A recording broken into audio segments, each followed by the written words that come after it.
Baiju wasn't in his shop. Oh, you're looking for Dr. Baiju. He's resting today, but he said to send any patients to the back room. Ah, okay. Thanks. We'll head on through. All things come to an end, even time itself.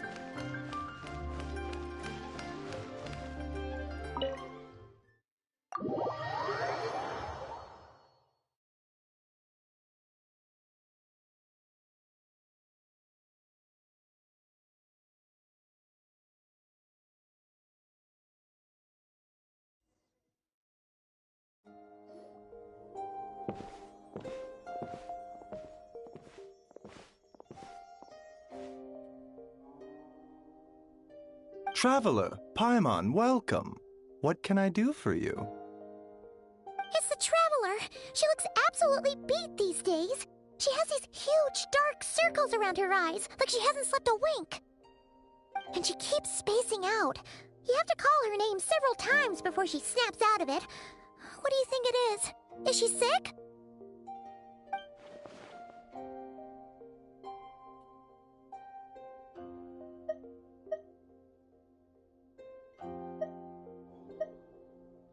Very peculiar.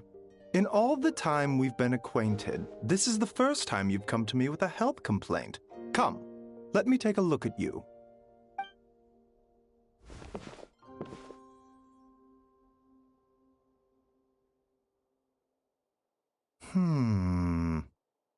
Okay, Paimon does not like that expression, Baiju.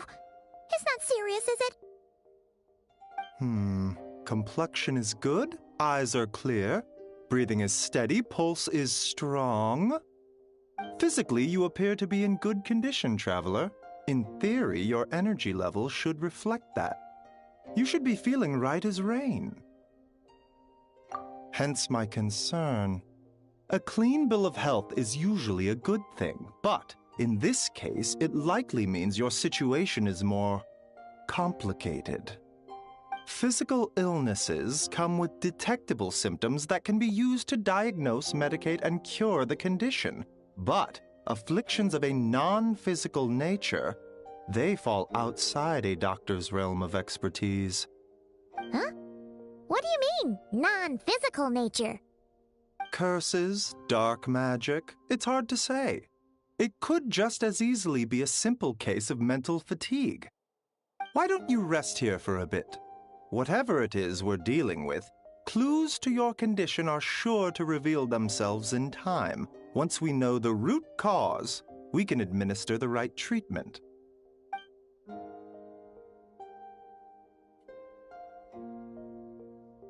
In the meantime, Changsheng and I will review the relevant literature for afflictions that present with mental fatigue.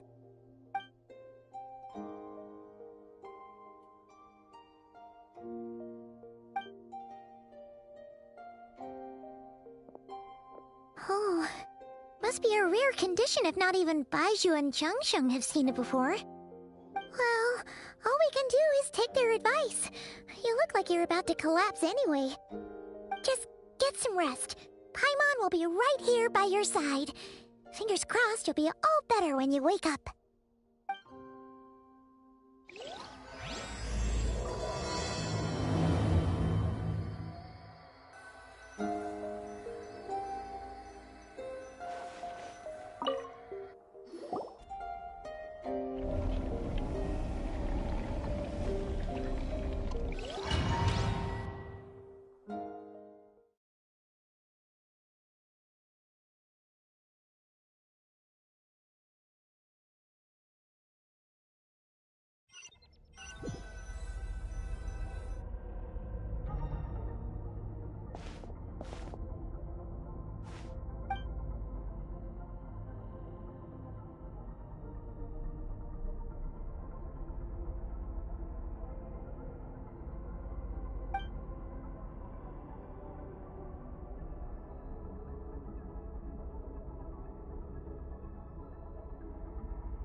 Traveler!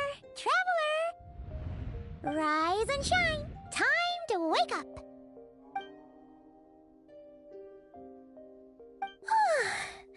For once, you're making Paimon look like an early riser. It's already afternoon. Hopefully all that sleep did you some good. Feeling any better? A cut? What? Did you scratch yourself in your sleep? All right, let Paimon take a look. Nope, nothing there. Wait, did you have a nightmare? Okay, don't panic. Paimon heard that dreams tell us what we need by showing us the opposite. So, if you had a nightmare, maybe all you need is something to cheer you up. Come on, Paimon will treat you to something yummy.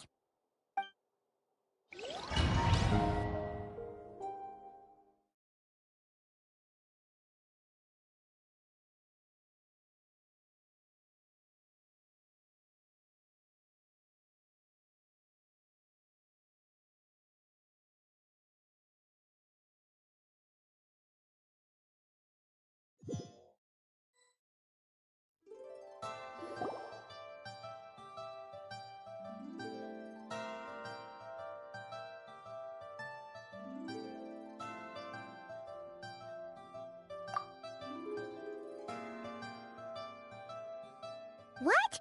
So, in this dream, you were trapped in a weird place with thick fog everywhere, and then a spike came out of nowhere and stabbed you in the back? Oh. Okay, well, that's a new one.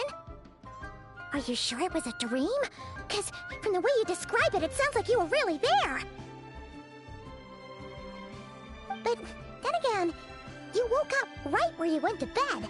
And you were definitely in a deep sleep this morning.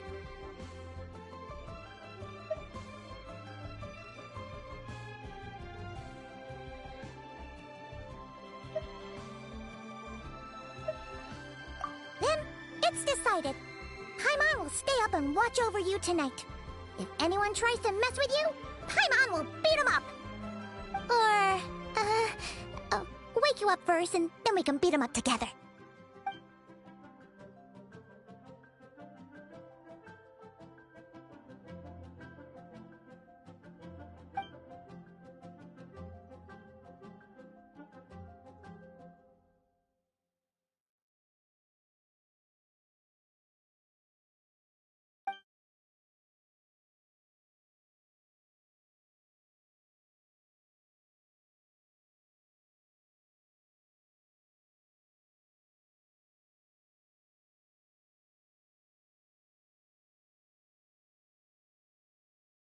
Something is missing.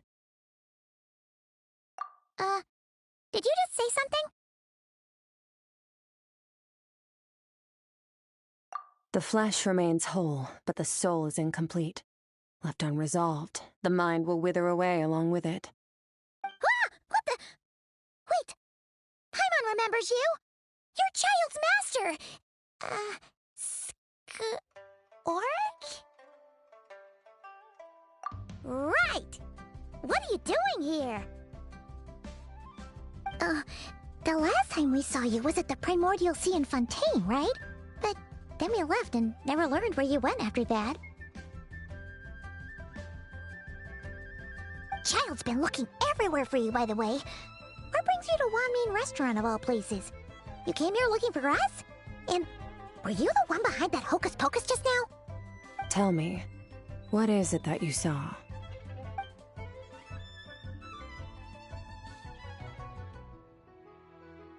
Tight-lipped, huh? I suppose that's fair. You, I'll take a glass of wine.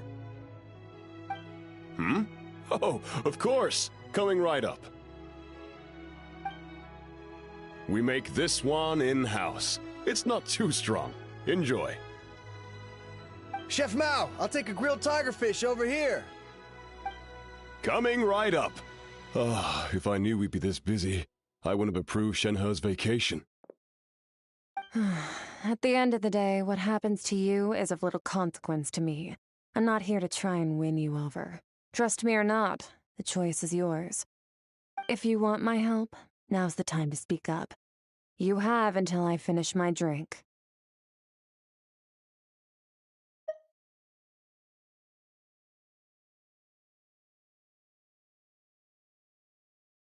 I was investigating an abyssal disturbance in the area and happened to notice you. Part of your soul is damaged, and the wound bears traces of abyssal corrosion. Need I say more? Neither of those things sound good.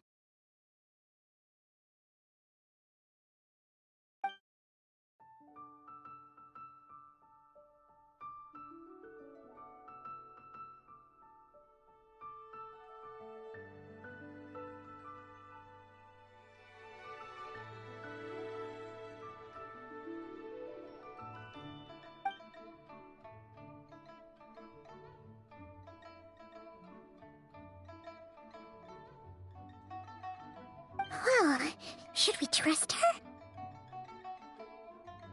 She mentioned an abyssal disturbance. Maybe that has something to do with what's going on with you. But we could always find a different expert on the abyss to help us out.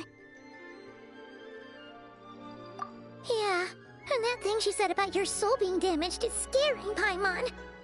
Definitely something we should fix sooner rather than later. Skirk's an interesting one, that's for sure. But from what Childs told us, she doesn't seem evil, at least.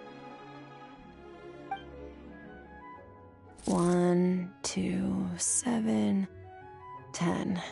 That'll do. Well, have you made up your mind?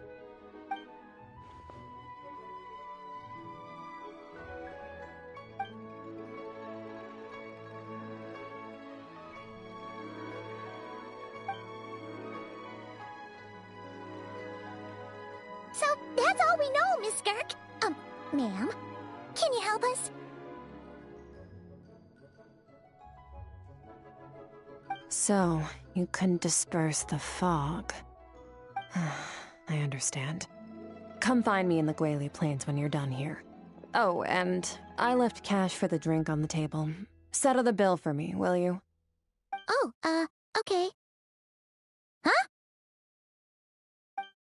She disappeared!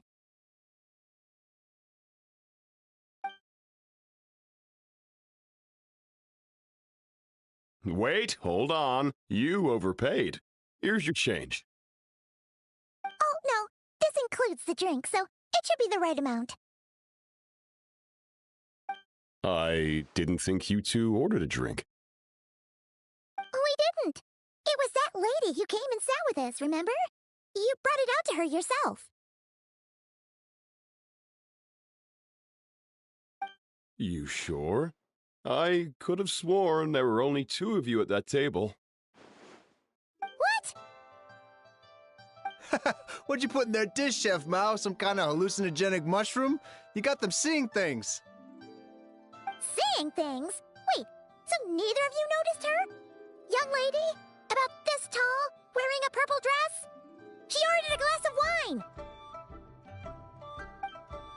Oh, now you mention it, that vaguely rings a bell. And it looks like I did open the wine jar, so it must have just slipped my mind. In any case, that settles your bill. Come again soon.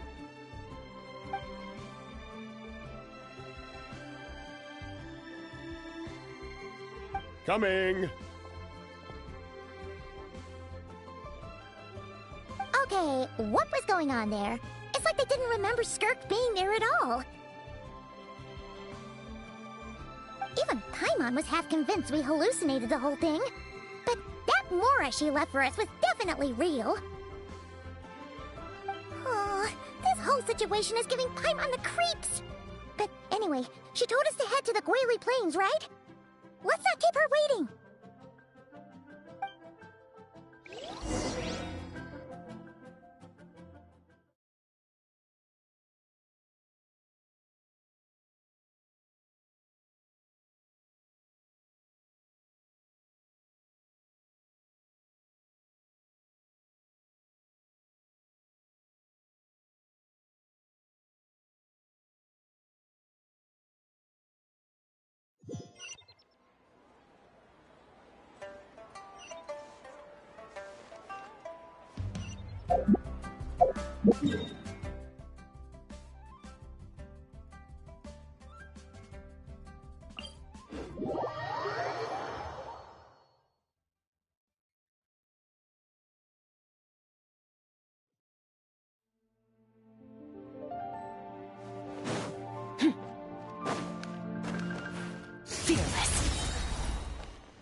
Whoa!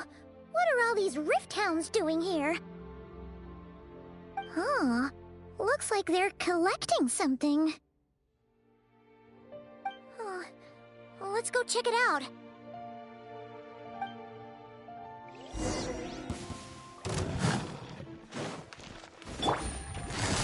Busted! Manifest! Cryo-incarn... Ring cutter! Paradigm shift! Yeah! Extinguished!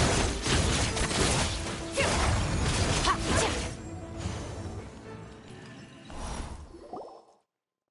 So, this is what they were collecting. It looks kinda like... Yeah. What is going on here? From the moment they are born, all beings with great power have an impact on this world. Even if their body is sundered and their soul extinguished, their influence remains. Gods are the most common example of that. The remnants of gods who fell thousands of years ago remain buried deep within the earth, carrying within them a warped will and a dark curse. Together, these remnants form what you call god remains, and it appears that some of those sealed here were dug up and removed. There are traces left, but they're fading fast. What are you doing? Nothing! Just wanted to make sure you were, real? She's definitely not a ghost traveler. Paimon poked her, and she's solid.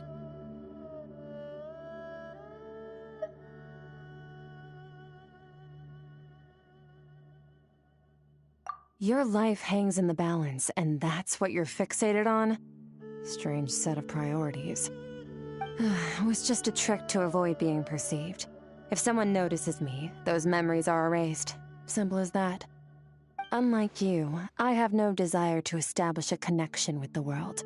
The weak and the lowly have no right to remember me. They're lucky they only have a few missing memories to show for it. Now, can we please get back on track? Okay.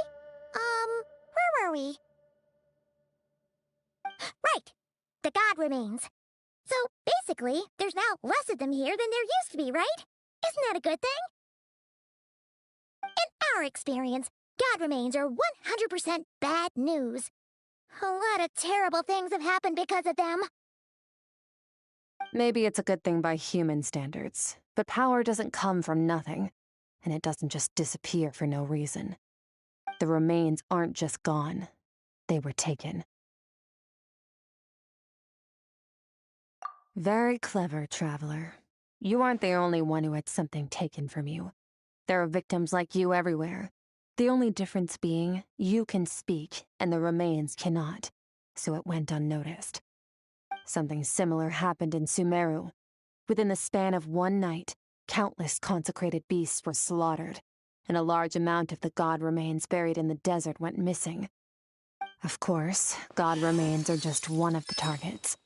The culprit is chipping away at sources of power all over this world, including the Stella Fortuna above.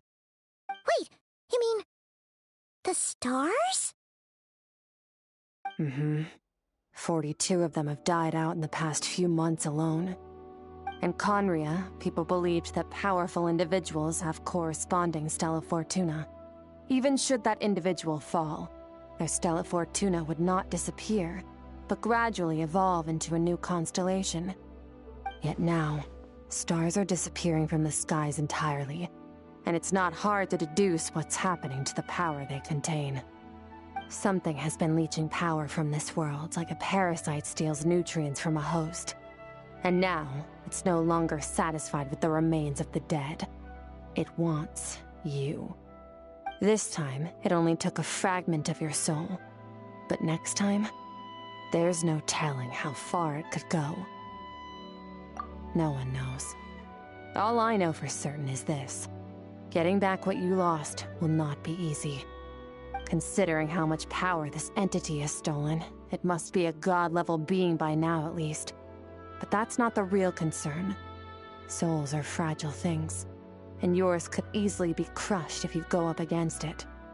So you're gonna help us, right? We're going to help each other. You are my ticket to uncovering this thing's true identity. Well, great! You seem super strong, and you know a lot about the Abyss, so Paimon will take it. Don't get all mushy on me. All I'm doing is helping you get back to normal after a sudden crisis. And I should warn you, getting mixed up with me can have unforeseen consequences. We're on very different journeys. You don't want to be in my debt, trust me. You help me uncover the truth behind this entity, and I'll help you recover what you lost. This is a transaction, that's all. You would do well to remember that. Now, come along. Yeesh! You'd think she'd be a little friendlier since she's agreed to help us. But nope, she's just like when we met her in the primordial sea. So cold. Well, whatever. If that's how it's gonna be, then she doesn't deserve our friendship. What she does deserve is a super embarrassing nickname. Ah! Paimon's got it. Frosty the Lavender Melon! Serves that Ice Queen right! Anyway, the important thing is that we get that piece of your soul back. So, let's follow her and see what sort of plan she's got.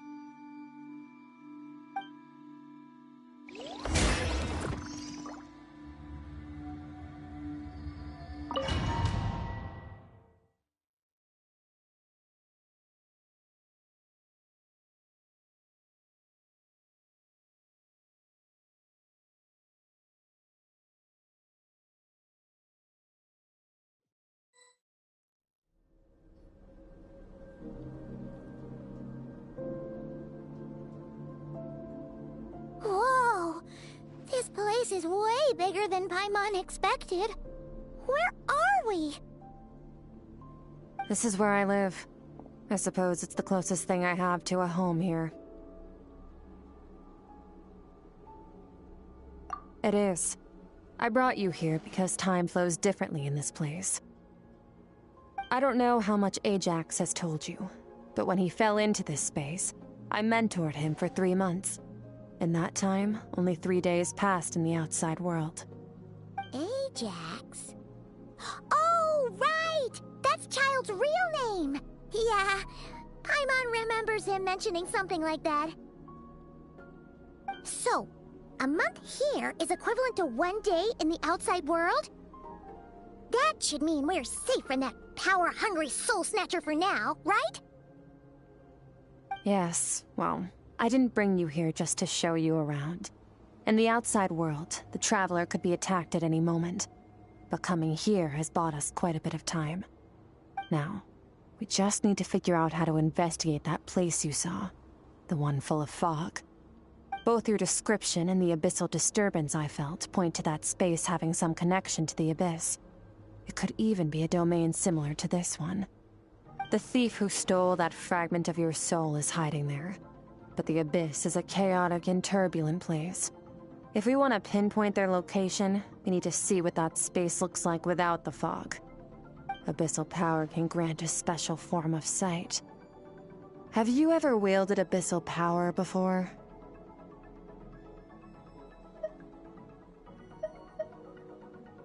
Okay. Do you plan to learn?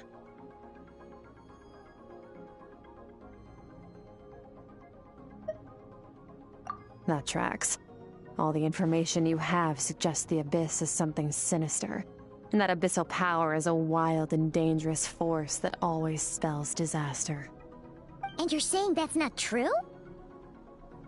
Depends on your perspective. Floods and hurricanes take countless lives too.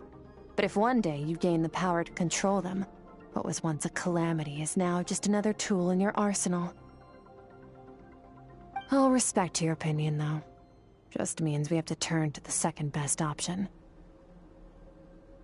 A little abyss crystal that contains my power. Wear it on your head, and we'll be able to perform dream mirroring when we fall asleep. Dream mirroring? It means experiencing whatever the other person is dreaming. Everything they see, think, and feel. Since you haven't studied the art of using abyssal power, and have no plans to jump in the deep end right now, I'll have to do the investigating for you. With dream mirroring, every time you slip into a deep sleep, I'll see with my own eyes whatever scene plays out in your mind. Then, I can guide you through the dream environment, and we'll take back what was stolen from you. Huh. You make it sound so simple.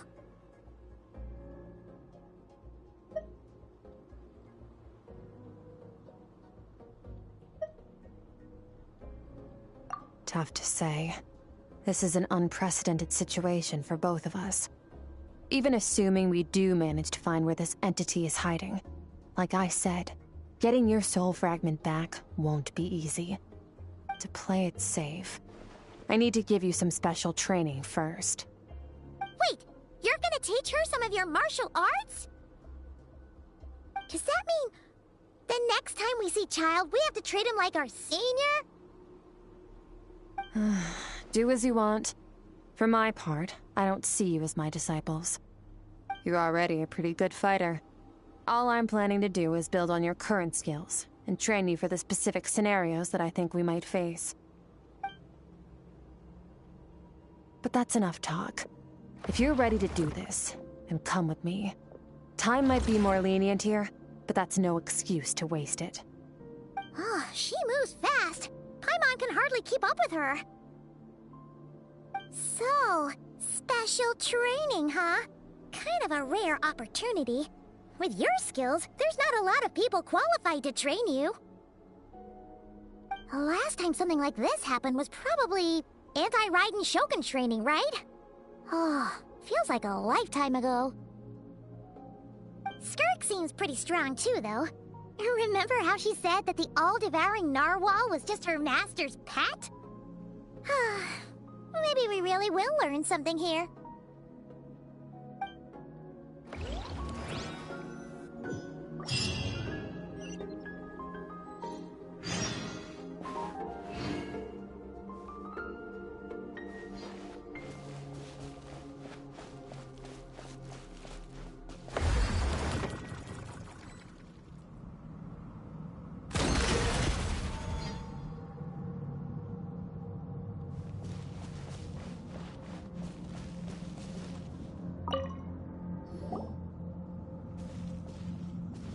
Ready?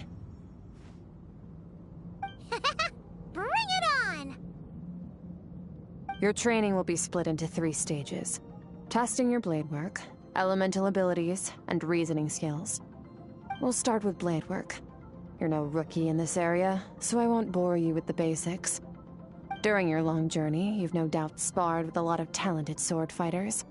Consciously or not, you will have picked up all kinds of techniques from them. You bet! There's Kaya, Master Jean, Kuching... Oh, and Kazuha, Ayaka...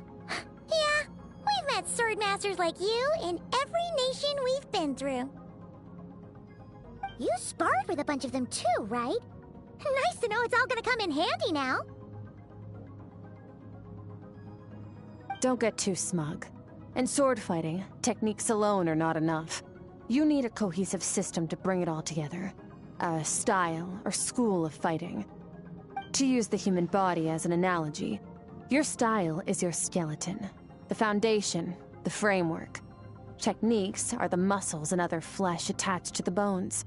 This is where your strength comes from. Improving your sword fighting is like growing that body.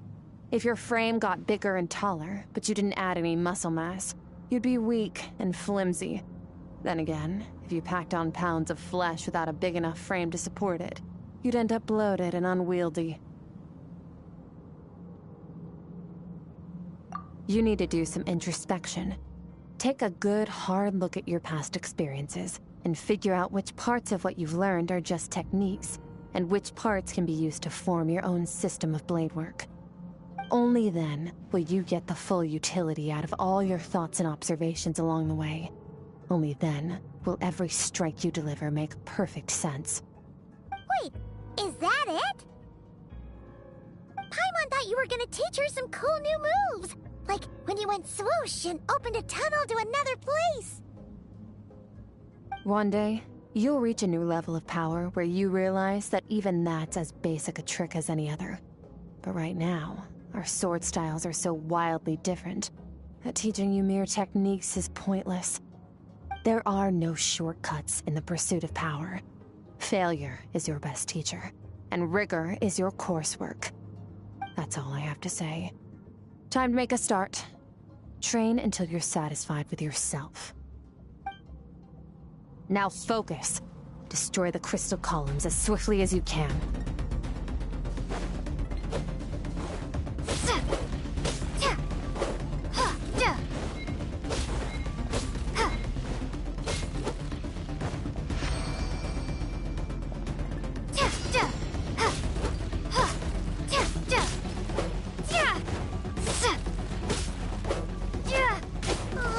This is making Paimon's head spin. Hang in there, traveler!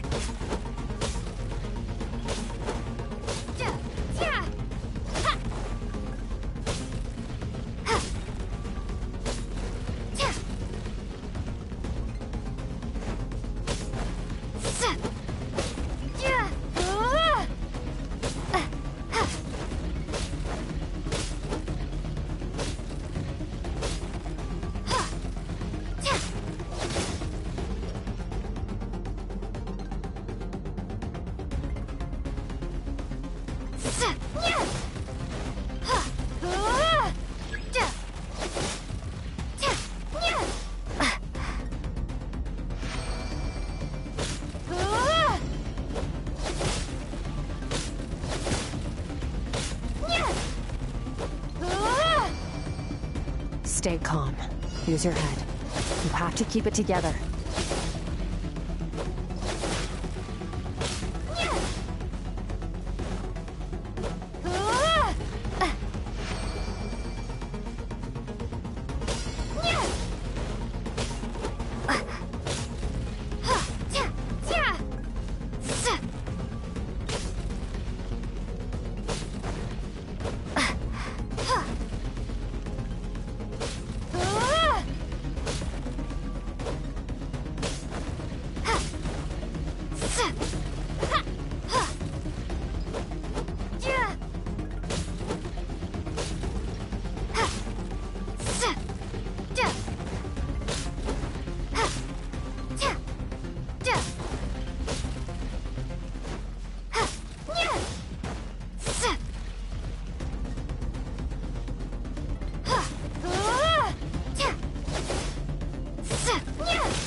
This moment will be frozen in time. Cut to the chase! Consider a moment of true mastery that you've witnessed in another person, and ask yourself, what lies beneath the surface? What's their guiding philosophy? What's their state of mind as they maneuver their weapon? Now take that and practice it right away with speed, skill, and strength, over and over, until your hand is one with your mind. This is the only path to true growth. Step on up! Dance with the waves!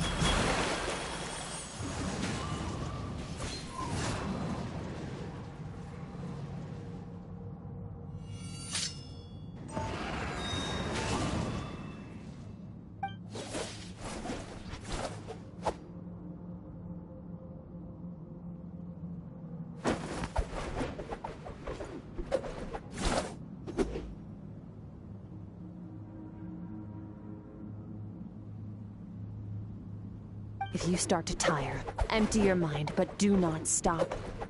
Stay in that frame of mind as you keep up the fight. Get rid of all redundant movements. Imagine your sword is an extension of your own body. Wield it just as you wield your arms, hands, and fingers. 'Twas on a deserted, moonlit night that the hero approached the vile dragon's limpid lair. Rain Cutter! Feathers fleeting wet, the white heron treads water, a sight without flaw. Master of Inazuma Kamisato art Tachijutsu.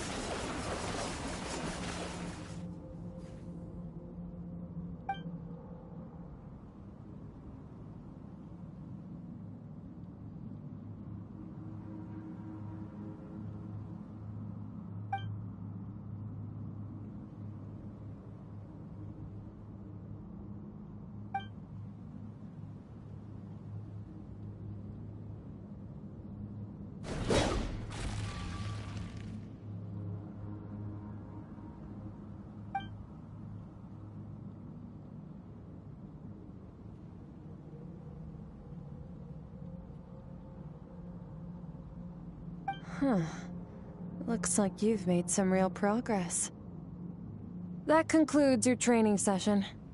Awesome! Paimon knew you could do it! How do you feel?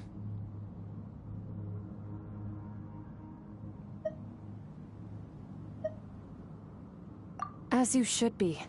Time flies when you're training hard. You've actually been going for several days now with no rest. Yeah, meanwhile Paimon's had a whole bunch of naps. But you were so focused, she didn't want to interrupt you. Go get some sleep. I'll be doing the same very soon. Let's hope you see that foggy place in your dream, so I can get this investigation over and done with.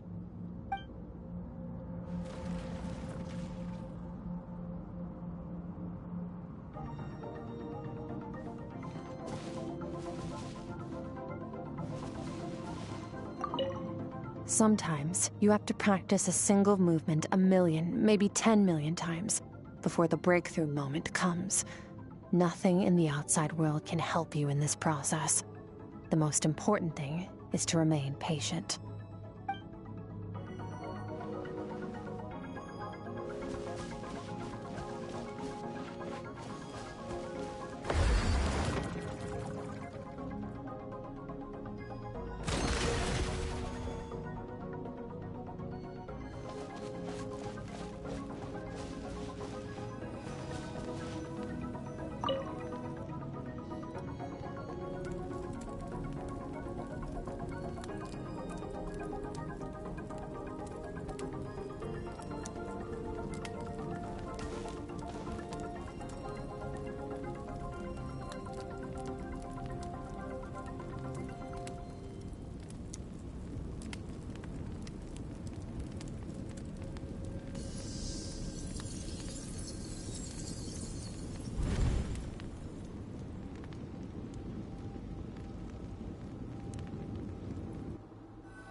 Skirk, why are you skipping classes again? We've talked about this.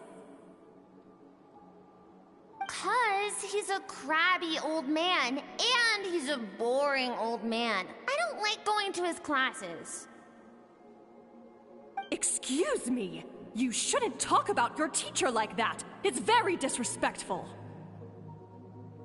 All right, let's not get into a big fight about this. Skirk's learned what she needs. There's no point forcing her to sit through more classes if she doesn't want to be there. But I'd still love to hear about what you got up to yesterday. Why don't you tell your dad all about it? I went diving, and I saw this huge fish. I never knew they could get that big. It looked kind of dumb, though, with that stupid big fat head. I tried to shake its fin, but it just spat water at me. Oh, and today, I'm gonna go to that prairie up north. There's supposed to be this giant bird there that can spit fire. I bet if I climbed on its back, it could fly me all the way to the stars. Then I suppose your old dad should get one as a pet too. Otherwise, how are you gonna hear me call you for dinner up there in the stars? When it's time to eat, I'll come back on my own, Zilly. Anyway, gotta go. Bye, Mom. Bye, Dad. Wait! Put on a coat at least. You'll catch a cold. I'm talking to you, young lady. You spoil that child, you know. Ever since that merchant ship arrived, she practically lives outside. Always going on about exploring the beyond one day, whatever that means. Let the kid do what makes her happy. Besides, we both know you're all bark and no bite. Come on, our little adventurer is gonna be hungry when she gets back. Let's get started on dinner.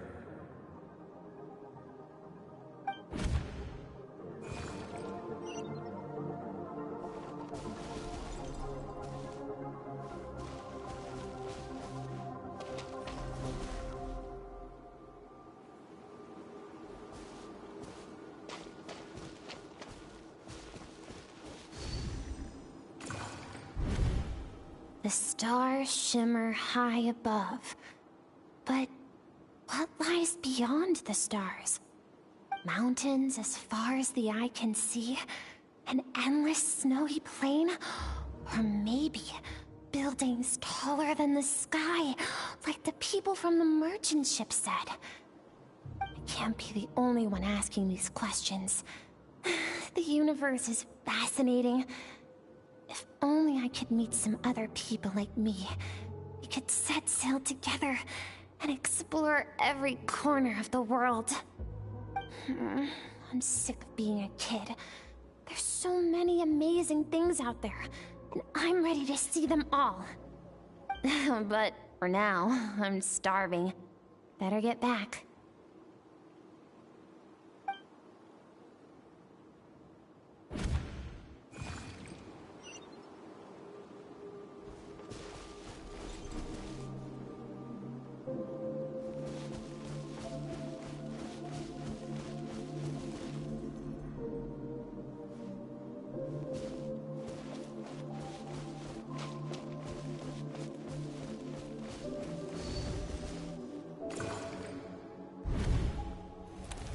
Don't let a single one of them get away!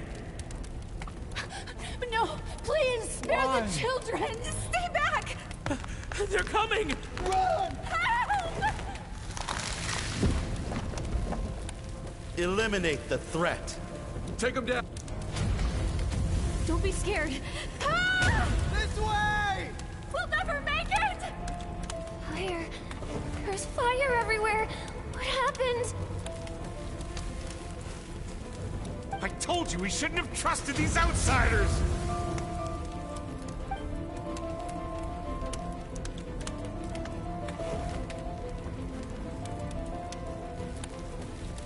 Why are you doing this? What did we do to deserve this? We welcomed you with our finest food and drink, showed you the best our home has to offer, gifted you cloth dyed by our own hands. And this is how you treat us? run! Save yourselves! Captain, Zone 3 is clear and we have Zone 2 surrounded. Begin extermination. Remember the orders from Upper Command. No one is to be left alive. Rest assured, sir. We have enough munitions to annihilate these savages and burn their entire civilization to the ground. Good. The only ones who put up a real fight are that man and his wife, correct? What's their status? We shot the man in the ankles and the wife broke her wrist attempting to fight back. They won't be doing much more fighting. They're holed up in their home for now, but they won't last long. To prevent them from making some kind of last stand, we're planning to clear out the other zones first so we can send a bigger squadron to surround them. Well, well. Turns out some of these beasts do know how to use their claws. Now the threat these savages pose will be undeniable. Let them cling to what's left of their lives for a little longer.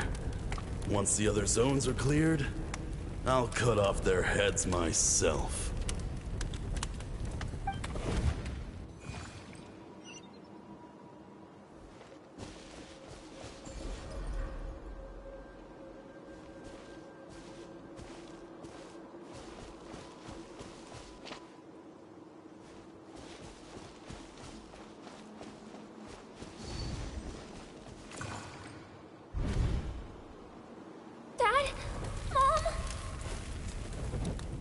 Skirk!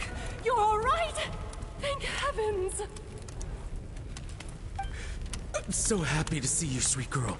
But you need to go. It isn't safe here. They'll be back any second. What happened? You're bleeding a lot. Dad? Mom?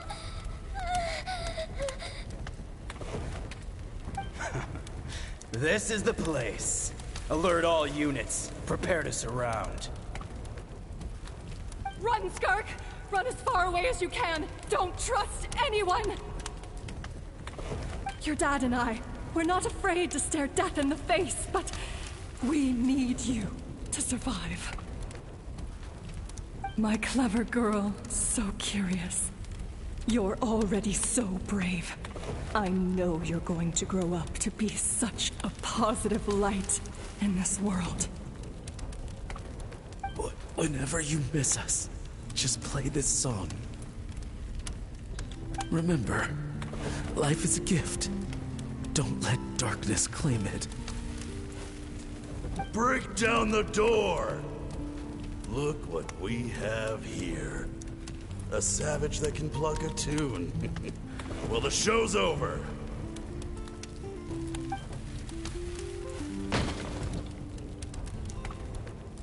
You!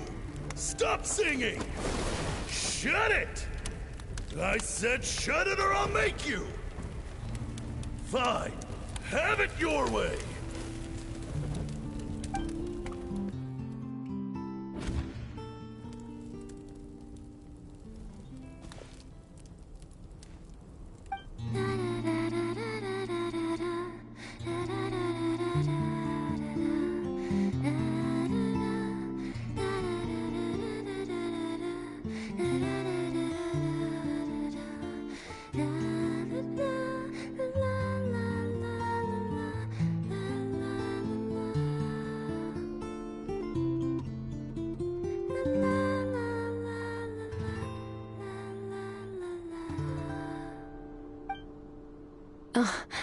You're awake? I found a few clues while you were asleep, but it's only a start. Now, time for the second stage of your training. This time, the focus is elemental energy. Come find me when you're ready to begin.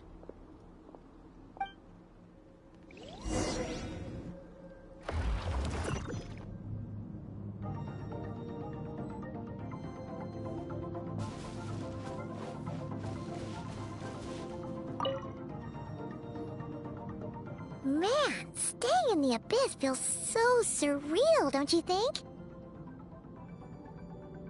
No day and no night. It's like time hardly exists. If we weren't careful to keep track, it feels like we'd have no idea how long we've even been here. Well, Except for the fact that Paimon still gets hungry like clockwork. You go do your training.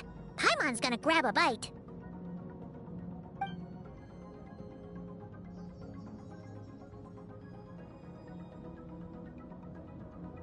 The way I see it, the pursuit of power is divided into 3 stages.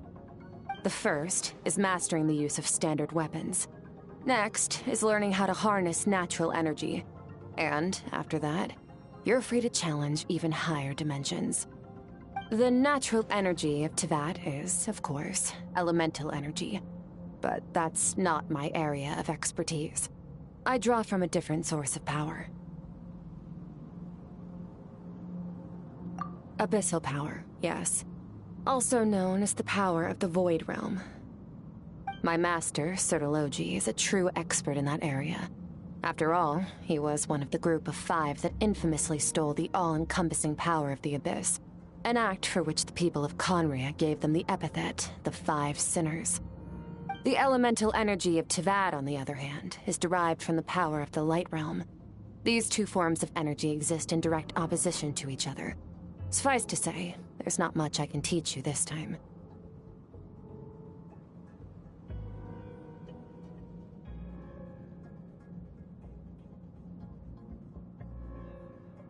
A keen observation, traveler. Call it respecting local norms. The Abyss stands in direct conflict with the will of this world. So, to make my life easier, I disguise my power to make it appear cryo-like in nature. It's a technique I learned from some Conrian ruins, known as the 7 Shifting Serpent. If you ever change your mind about delving into abyssal power, I can teach it to you.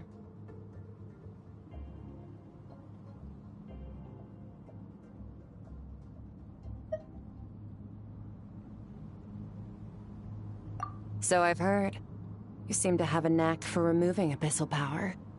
But is purification really what's going on there? Like I said, power does not simply disappear. Just thinking out loud. Let's focus on your elemental training. That's what's gonna help us if the situation gets tricky.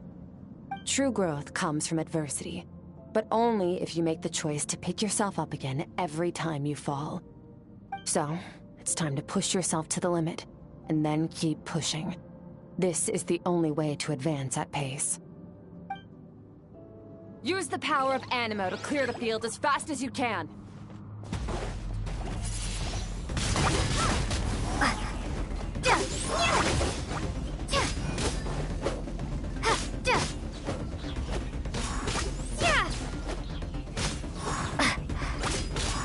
Windblade!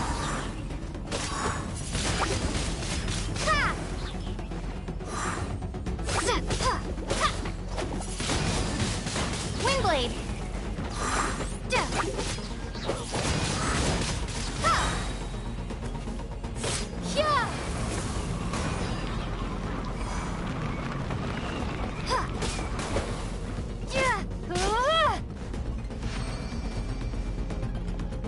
Observe your surroundings.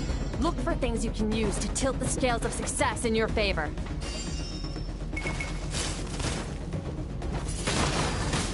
Windblade!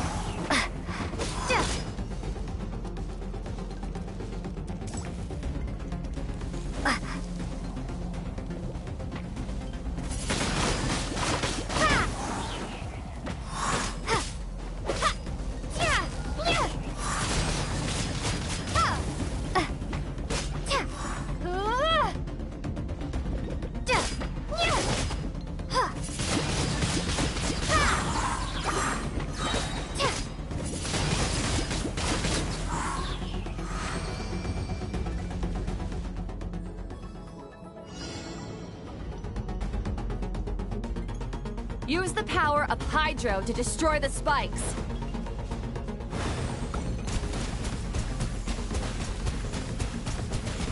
Go!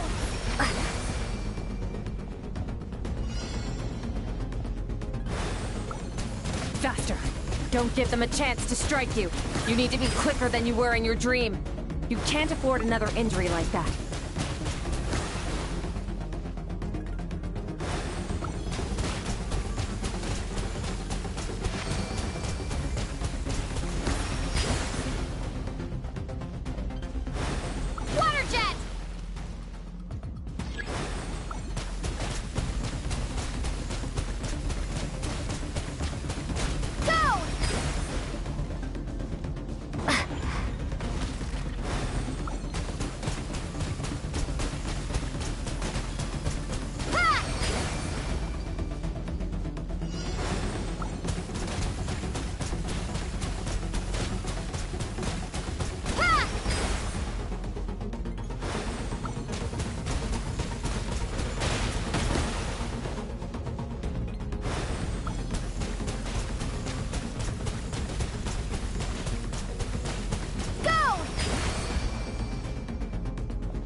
You need to understand what makes you special.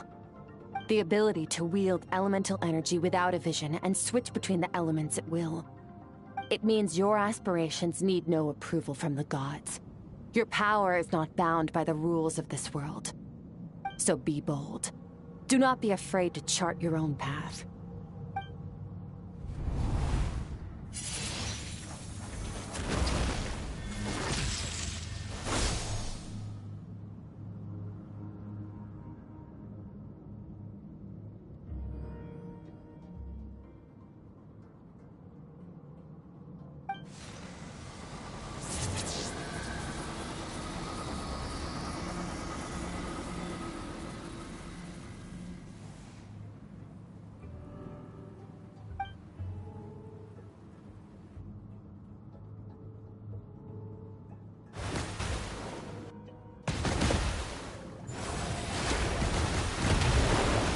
Very good. It seems you've reached a deeper level of connection with the elements.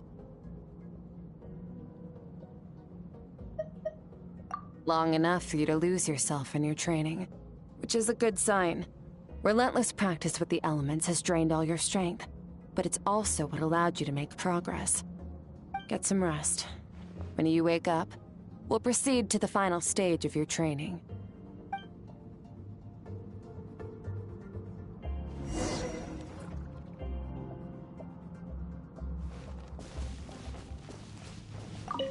If you wish to master the elements at a fundamental level, you must see the entire natural world.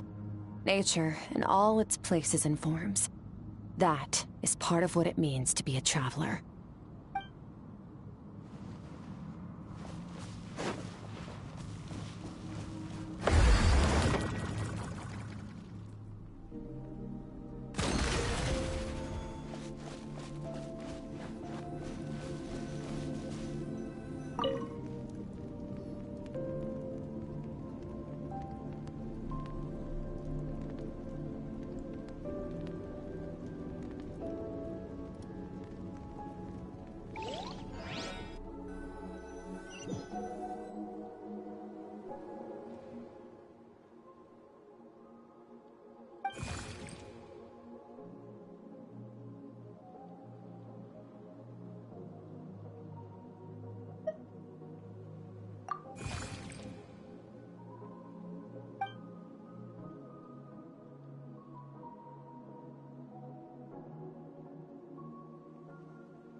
What is the secret to power? Longing, hatred, self-preservation. No, it is fear. The fear of losing those you love. The fear of watching your home burn. Fear of loneliness. Fear of death. Fear is the source of evolution. It forces humanity to adapt to their environment and overcome hardship. It is in the process of prevailing over our fears that we surpassed first ourselves and then the rest of the world. That fear is now part of you. It calls on you to evolve. And it is time to answer.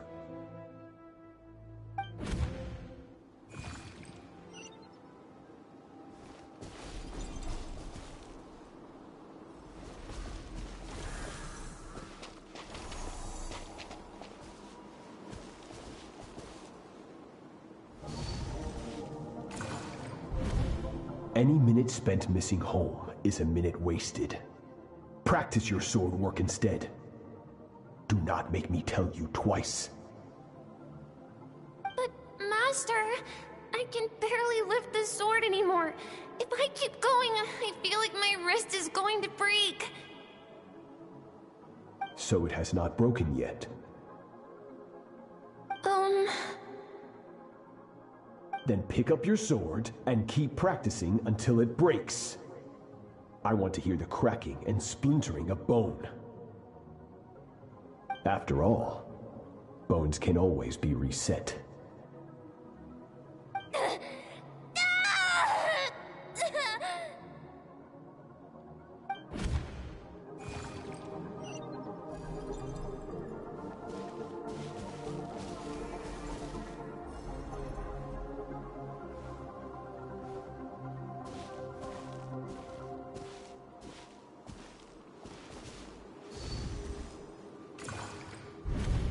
Good, Skirk. Once again, you survived. How do you feel? Cold. In pain. These are signs that you are adapting to the abyss. Each time the flesh is torn and the spirit crushed, each time you claw back from the brink of death, you become stronger. I now understand why these people sought to destroy your homeland. Your potential goes beyond even what I could have anticipated.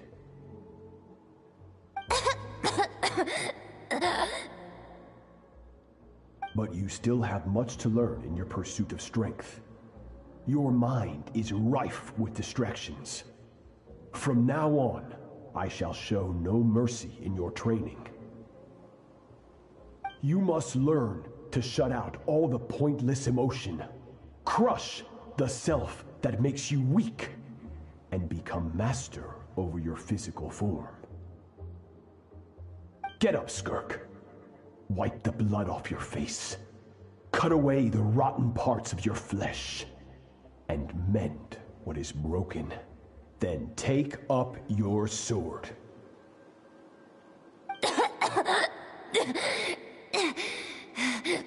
Yes, Master.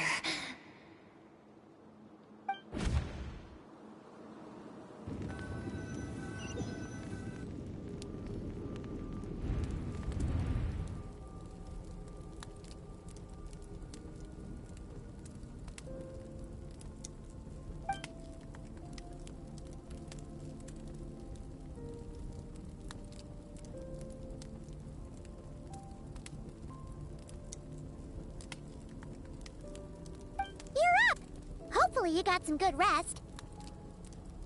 Skirk said to tell you that she's ready to start the final stage of your training whenever you are. So, want to head over now? Or did you want to wait a little?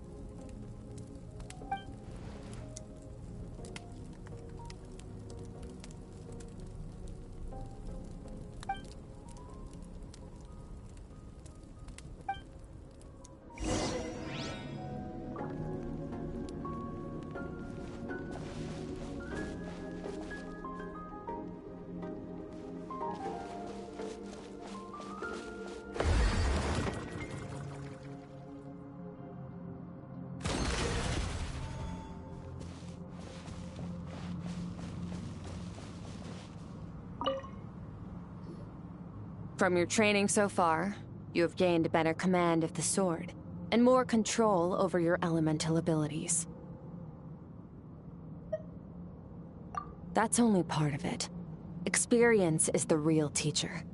Your journey, the friends you have made, the dangers you have faced. These have taught you more than I ever could. Now, it's time to focus on how you react under pressure. You must be able to think rationally, even in unpredictable combat situations. To simulate this, I'm going to attack, and you're going to block. Ready?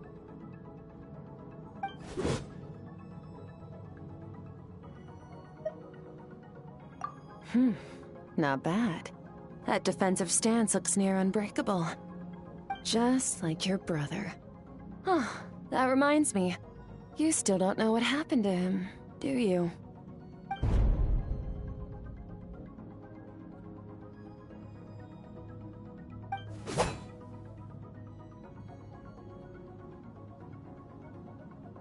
Hey, no fair! That's cheating! You think every opponent has the same moral code as you? You can denounce their deplorable methods all you want, but only if you live to tell the tale. The dead don't get to complain. Strong emotions will always arise in combat. Anxiety, anger, fear. But a true warrior is never at their whim. Only when you are free from the influence of emotion can you make the right choice, no matter the situation. How amusing. Almost sounds like you think you know me. But you don't. You can choose your own path. We are not the same. Let's begin. Try to use reason over emotion. Make the most rational and advantageous decision in any given moment. This is your final training session. Look alive. Same drill as before, but this time I'm going to interfere. Hold your focus.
Not bad.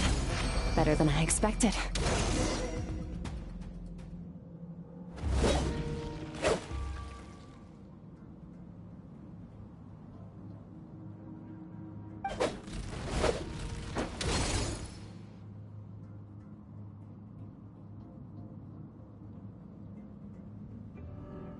You're getting the hang of it. The first step to controlling your emotions is controlling your mind. You want a unified train of thought. It all comes down to focus.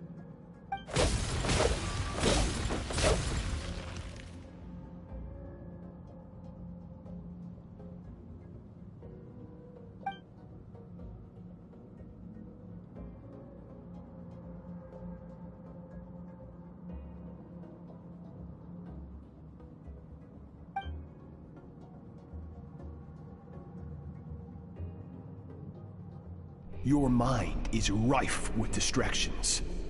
From now on, I shall show no mercy in your training. You must learn to shut out all the pointless emotion. Crush the self that makes you weak, and become master over your physical form.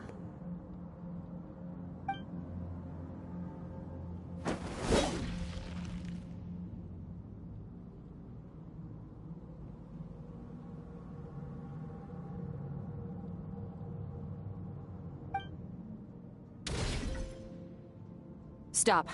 Let's pause here. One look, and I can tell your mind has wandered. That's to be expected. There's a limit to how long a human being can concentrate on one thing. Staying calm and focused sounds simple in theory, but in practice, it's more demanding than sword work or elemental abilities.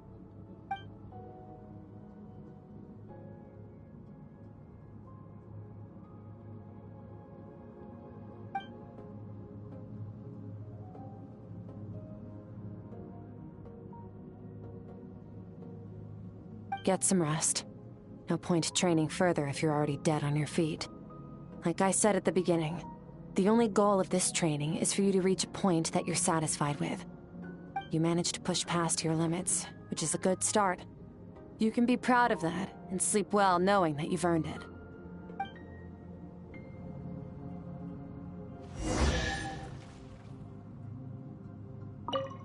Warriors will train day and night to perfect their skills. But when the battle comes, their fate may be decided in a matter of minutes. One mistake, one moment of hesitation, and just like that, all their blood, sweat, and tears were for nothing. You need to push yourself to perfection, or you might not even live to regret it.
Skirk is amazing. She faced down that terrifying giant and cut its head clean off. Oh, she got hurt though, didn't she? I heard it was pretty bad. Yeah, well, that's a given. But the moment she was on the mend, she got right back to practicing her sword work. I heard Master suffered a grave injury once too. Lost an arm and a leg and still came back stronger than ever. Skirk's becoming more like him by the day. Incredible. I wonder if I'll ever reach their level. They're always so resolute, so unshakable.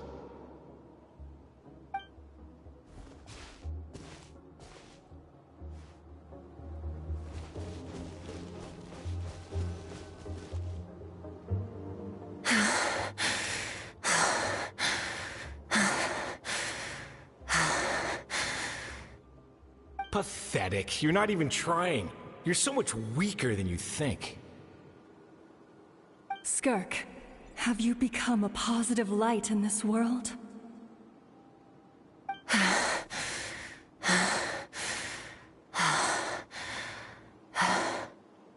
Do you even remember how many of us perished in that fire? How many bodies were left to rot on the scorched earth? Yet you alone live on. Keep your gaze fixed on your blade. You don't deserve to rest. I have so many questions. I just want to jump in a spaceship, explore the whole universe, and get answers from the stars. I just need to wait till I'm grown up. Then, I can do anything. Now, you must bid farewell to who you were in the past, and become someone stronger. Run! Skirk! Run! Only death awaits us here. Keep running, and don't ever look back.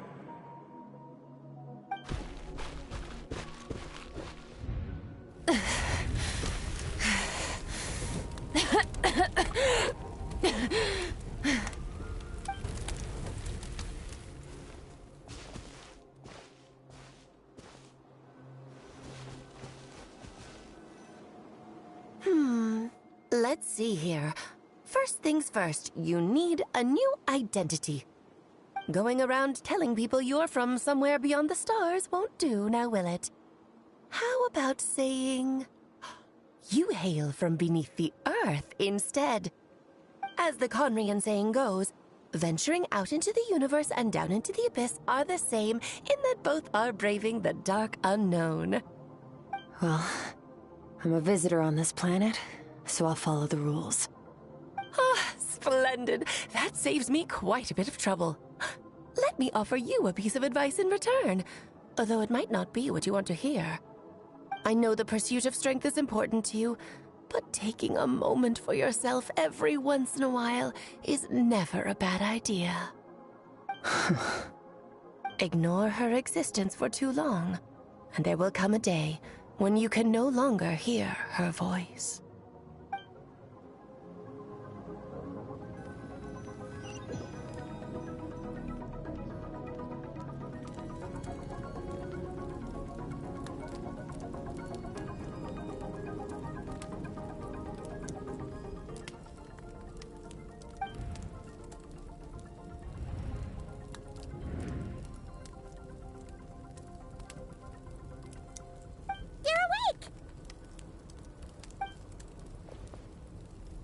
Be starving, right? Ta-da! A barbecue feast just for you!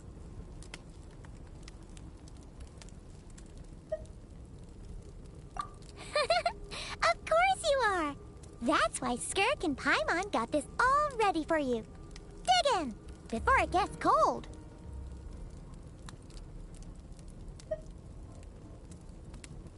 Ah, well, if you're around someone long enough, it's bound to happen. Plus, Skirk can cook. So, Paimon decided she can forgive the whole Ice Queen thing. Paimon's not one to hold a grudge. Here's an idea. Let's save the chit-chat until after the meal.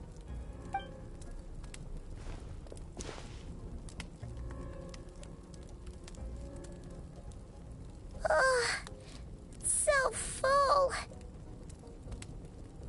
Okay, it's Paimon's turn to sleep now. Wake her up when it's time to go.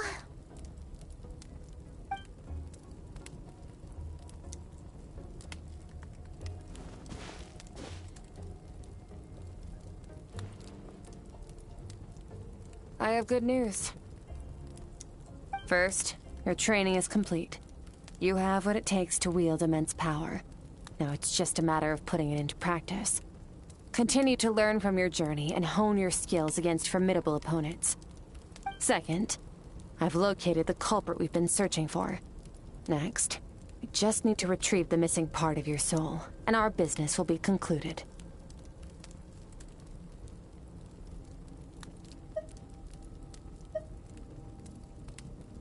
When Ajax trained with me, he once told me he was bursting with questions. So I allowed him to ask me 3 of them before he left. You and I may never meet again, Traveler. So if there's anything you want to ask me, now's your opportunity. Just like Ajax, I'll answer 3 of your questions.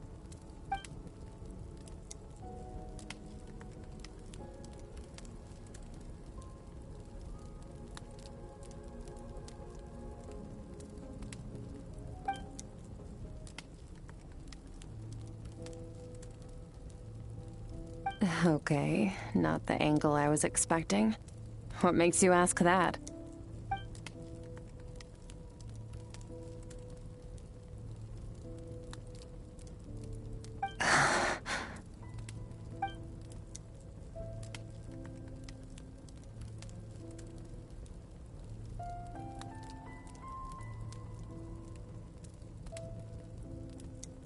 I knew that was a possible side effect. Closed off my mind to you for that exact reason. Even with the dream mirroring, you should have seen nothing but endless darkness.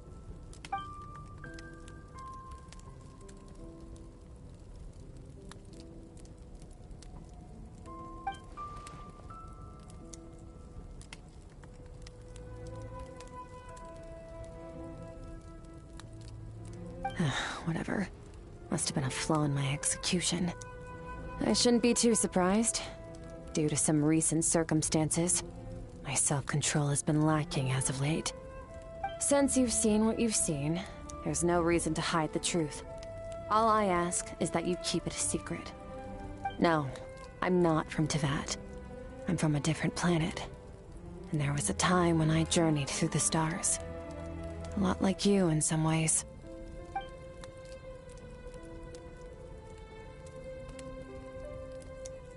No, we're different in that respect. You're influencing the fate of this world. But me, I'm just passing through. Several hundred years ago, my master, Sertologi, opened the border between worlds and sent me here. But this is not my home. And one day, I'll return to the vast unknown of space. So, there you have it. On to your second question.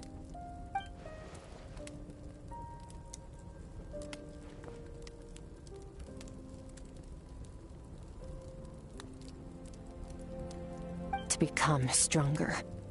For certain reasons, I need to bridge the power gap between me and my master as quickly as possible.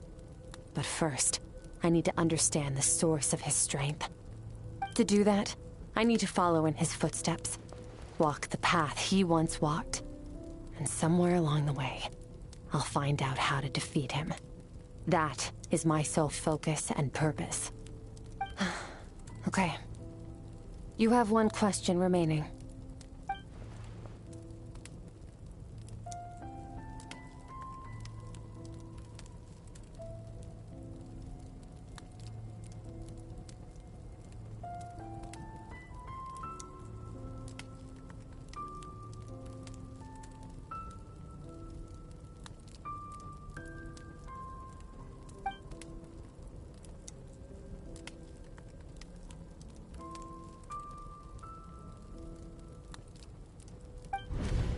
You make it sound so easy. Ever since the incident I experienced there, I've never stopped searching for Master Skirk and that unknown abyss. But it's been years now, and I've still found nothing.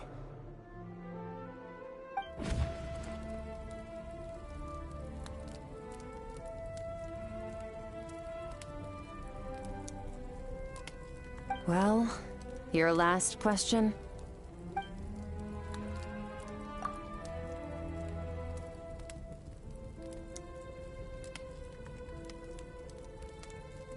Ajax. His situation is different than yours. Before you ever crossed paths with me, you'd already encountered many formidable people, studied their techniques, and developed your own skill set. So, during your training, all I had to do was build upon that foundation. But Ajax was so young when he came to me. A complete blank canvas. Children can't help but imitate their role models. In the long run, that would only hinder his growth. Once Ajax has enough strength in his own right, I will allow us to meet again. Until then, let that motivate him to reach his full potential.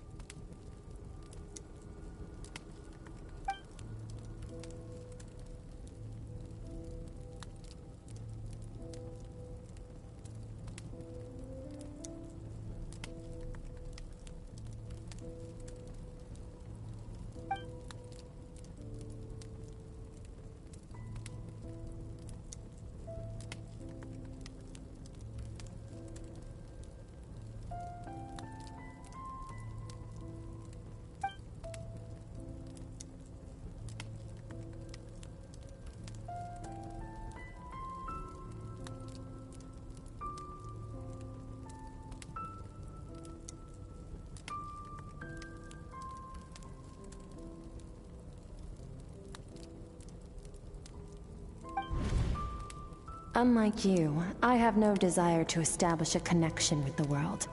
The weak and the lowly have no right to remember me. They're lucky they only have a few missing memories to show for it.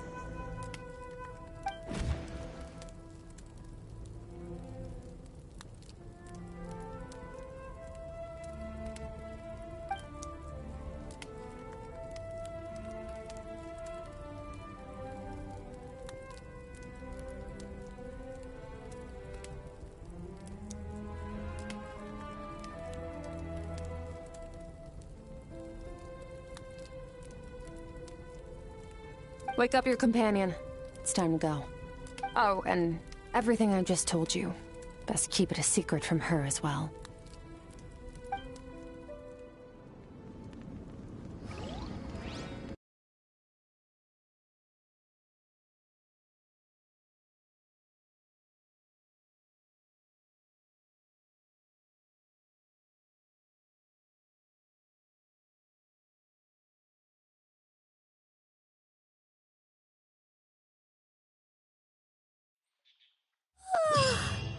Time to go. Oh, finally. Where are we headed? Just follow me. I'll open an abyssal rift close to the culprit's location. It will take us to where he's hiding.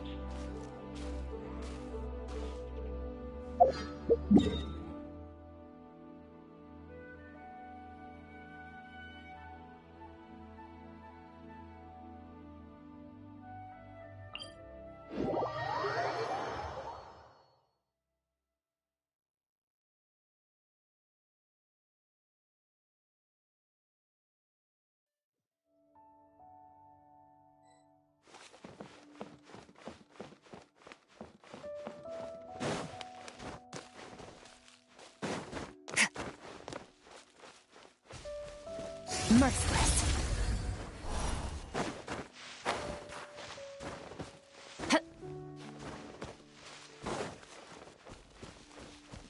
Merciless.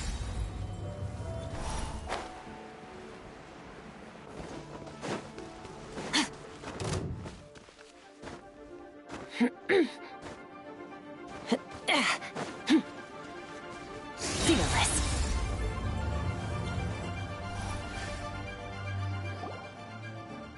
Wait, this is near the chasm, right? Yes. If we enter from here, we'll be able to reach that place from your dream. You have some experience with abyssal domains by now, but still, this is someone else's territory. Best to proceed with caution. Don't worry, Paimon's an expert at hiding behind other people for safety. Oh, but, that means you need to stay safe, traveler. All right. Remember your training. Time to put it to use.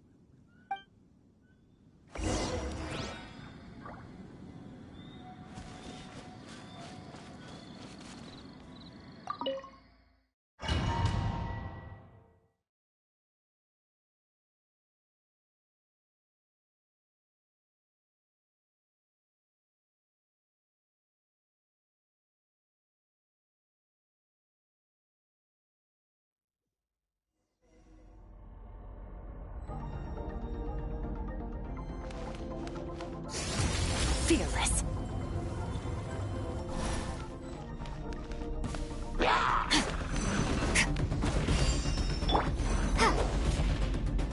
Go! Bombs away! Another star goes out! Annihilate!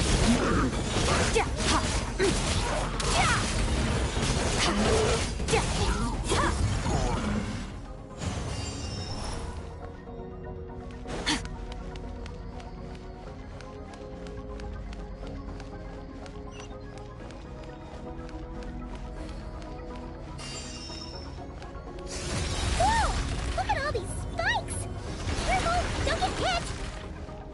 You know what? Paimon's just gonna float behind you. Come on, you got this.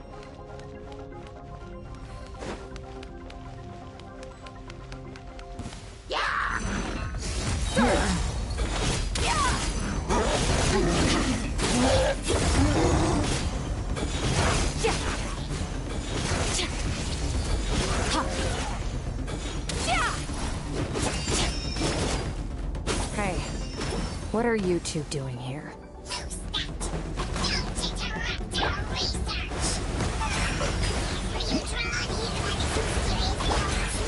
Dusty. An abandoned house. Let's press on.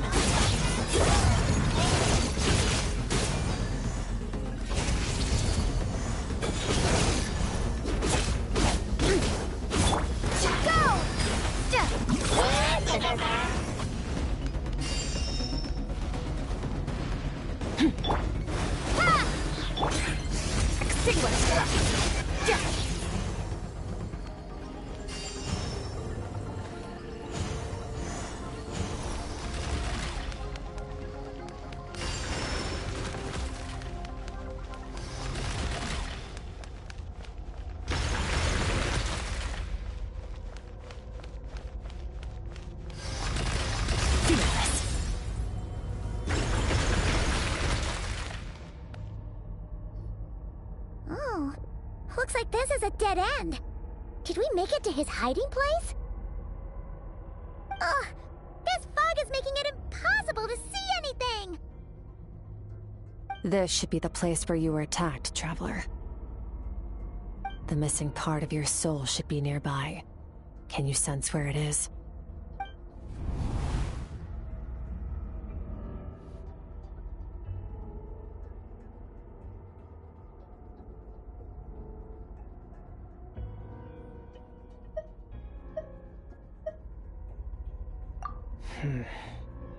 Our opponent must have covered his tracks just in case. Otherwise, you should have sensed it much more strongly. Hold on! Look! The spikes are back! Stay calm. Let's hold back a little. Give our enemy some wiggle room so we can see what we're dealing with. If you're too reckless, we might be playing right into his hands. Our enemy took part of your soul for a reason. It's likely he integrated it into his attack somehow. If we're smart about this, we can track it down.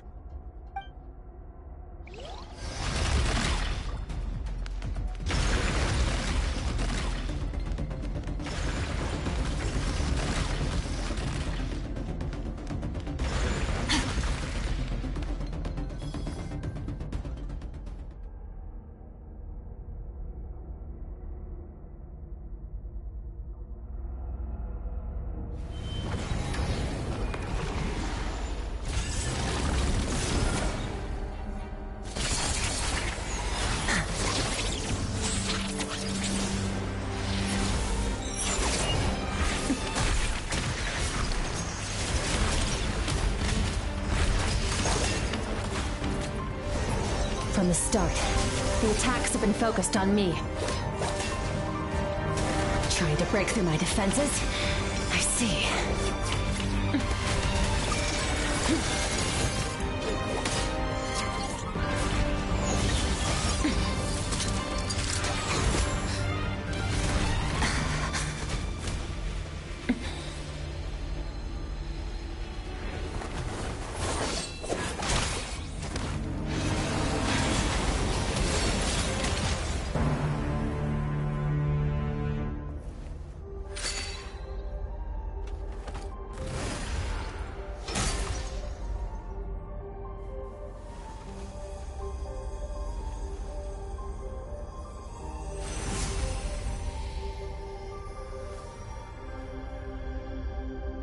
There. I got it back.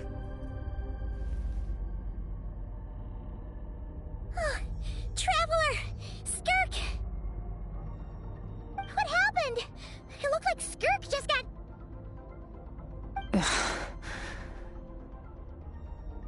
In the Gwali Plains, you asked me why this enemy chose you as his target. Now, the answer is clear. It's not just the fact that your strength is impressive. It's also because of your ability to, as you put it, purify abyssal power. Whatever that actually means. The fact is, that ability allowed him to do something that should have been completely impossible. Namely, break through my defenses and steal my power.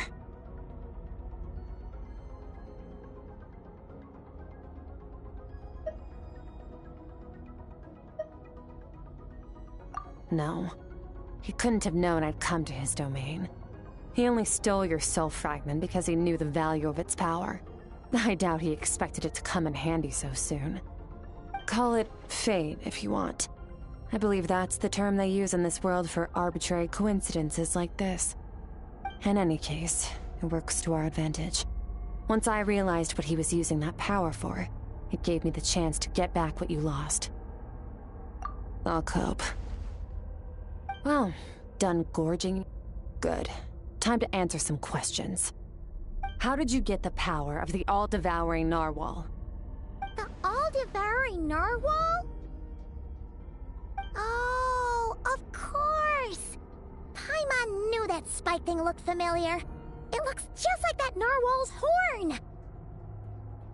I highly doubt you acquired that power through your own strength. Tell me I'm wrong. You're desperate enough to scour the land for god remains and whatever vestiges of power you can find. That alone proves you wouldn't be able to defeat a creature like that. Which leaves one possibility. You know my master, the Foul, Sertologi. The Foul? Who dares call him foul?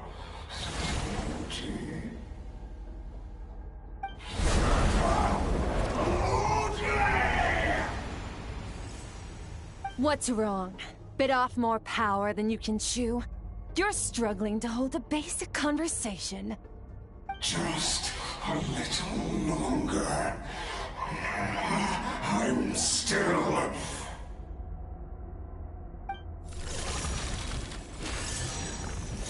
Look! It's back! Those obsessed with power will let it devour them before abandoning their pursuit. Keep calm and use reason to decide the best course of action.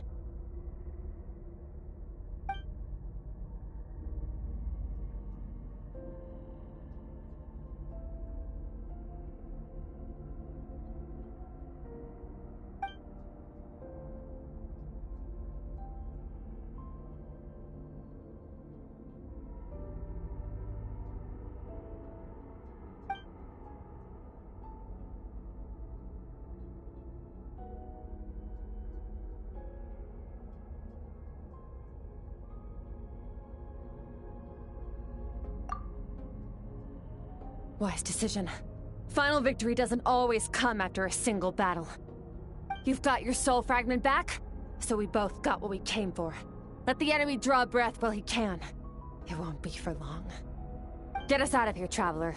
You'll need to lead the way this time.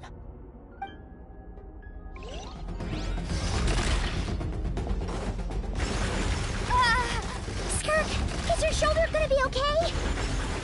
The wound is minor. It'll heal in no time.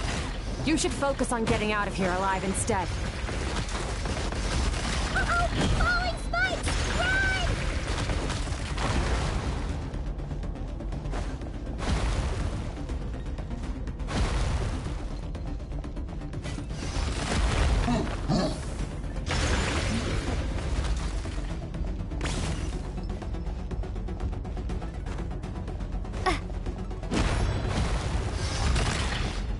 Watch out!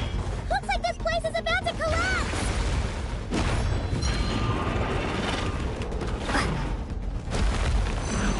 So, this guy's power has something to do with the all-devouring narwhal. Did you know that all along, Skirk? I had my suspicions. That's why I decided to investigate in the first place. But suspicions only get you so far. I needed to verify it for myself.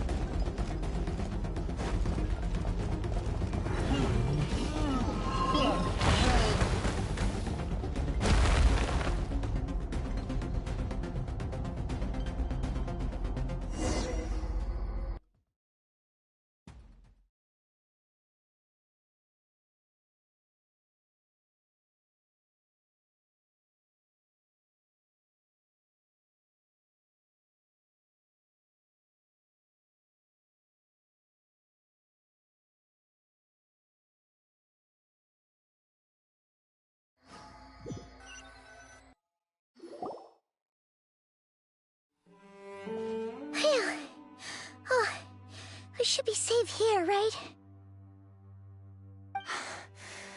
I no longer sense his presence. Can't have followed us out of that abyssal domain. Weaklings like him will find that my power is not so easily controlled. He won't be leaving that place until he's managed to digest it.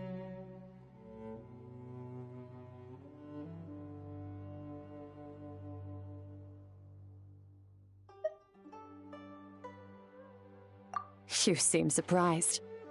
I suppose that's fair. You've seen but a fraction of what that whale is capable of. That gaping maw could swallow a planet whole.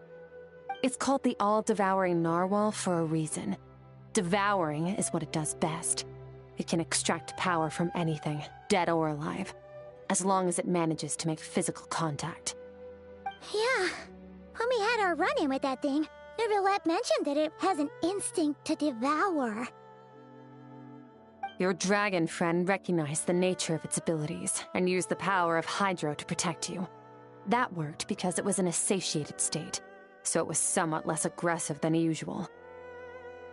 It's a different story when it has no more power to feed off of. That's when its true voracious nature kicks in. It could devour everything on the planet in that state, which is why I cast it into that void space. But I hadn't counted on there being anyone left on this planet capable of wielding its power. To me, that says he must have encountered the whale a long time ago. Meaning, he must have known my master.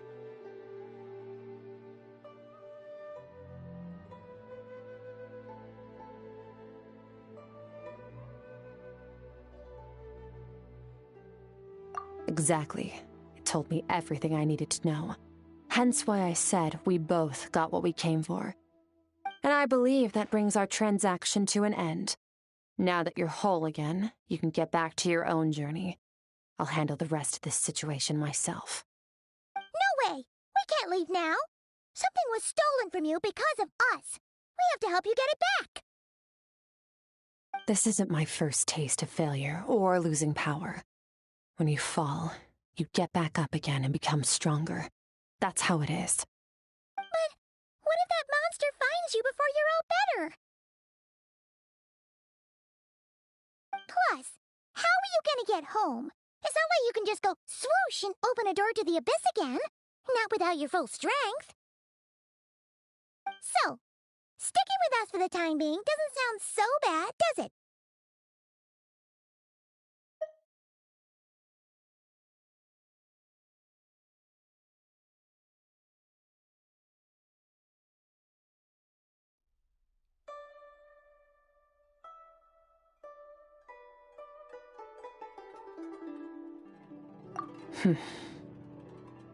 Fair enough. Then take this. What is it? A bag of Mora. Nothing in this world is free. I know that much. I'll leave the planning to you. Hurry up and decide where to go. We shouldn't linger. We should take Skirk somewhere she can rest. But where? Paimon gets the feeling Skirk wouldn't like being around a lot of people. Oh wait! Baizhu said we could rest in the back room of the pharmacy, didn't he? Let's head there!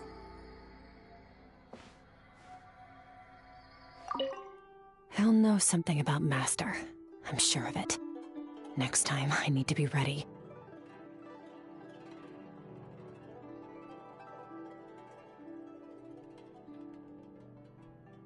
Fine. It was just a scratch. It'll take time to recover my strength, of course. But adapting to situations like this is nothing new for me. Oh, this. It's a star crystal suit. Abyssal energy is scarce in Tevat. Wearing this helps me access it more freely. It stores concentrated abyssal energy that I can draw from on the go. When the energy runs out, it reverts back to its original form.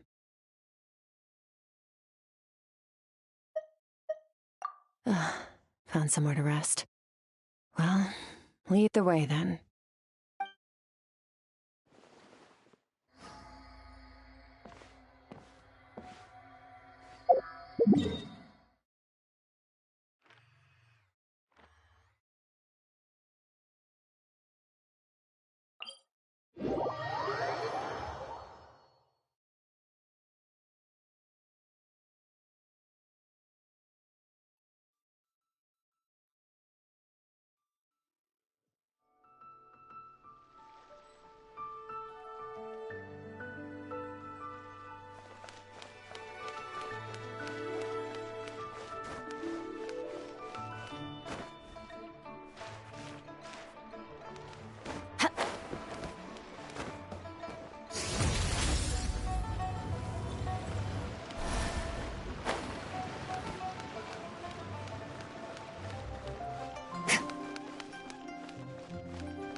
from Skirk has a ton of Mora in it. Does she have a job or something? Wait, no. After what we saw at Wamin Restaurant, that seems impossible. Can you imagine? It would go something like... I'll be collecting my paycheck now, boss. Oh, sure thing. Wait, who are you? Have we met? Huh. Can't hold a job if you make everyone forget about you. So, what did she do to get all this Mora? Claimed some buried treasure, took care of a few monsters that were causing trouble. Nothing untoward. It's safe to use. Ah! You heard all that? A sonorous voice like yours is hard to miss. I wouldn't be surprised if the sound of it traveled to the nearest mountaintop. Then, did you by chance happen to hear Paimon's little, joke earlier? You mean when you called me Frosty the Lavender Melon? No,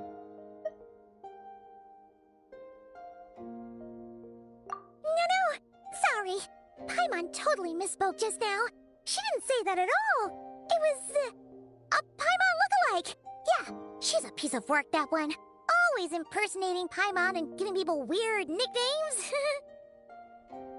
Okay, fine. The truth is, Paimon didn't like you all that much at the start. But things are different now. You helped the Traveler in a big way, so... What do you say? Friends? I noticed there was only one bed. Go ahead and get some rest. Wait, what about you?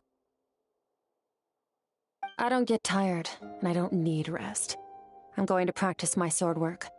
That should help me regain some strength. But your shoulder... Hey, don't just leave! Ah, whatever. Let her tire herself out. She'll come back eventually. Let's get some sleep, Traveler. That comfy bed is calling, Paimon.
Quiet.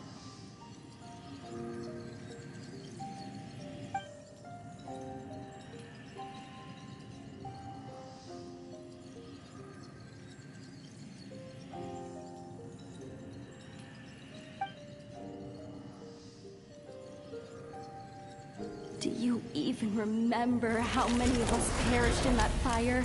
How many bodies were left to rot on the scorched earth? Yet you alone live on. Keep your gaze fixed on your blade. You don't deserve to rest. Run, Skirk. Run! Only death awaits us here. Keep running, and don't ever look back.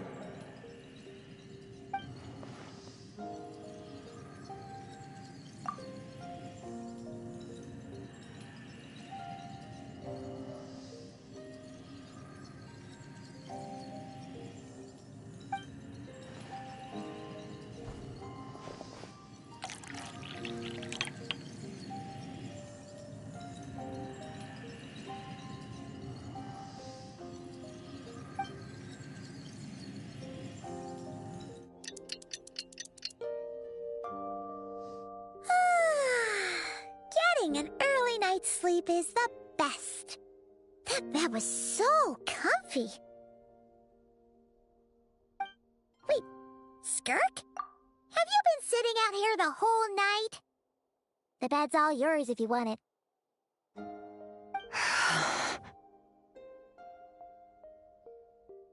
About 60%, maybe 70. Whew! Paimon thought it would take at least a couple of days.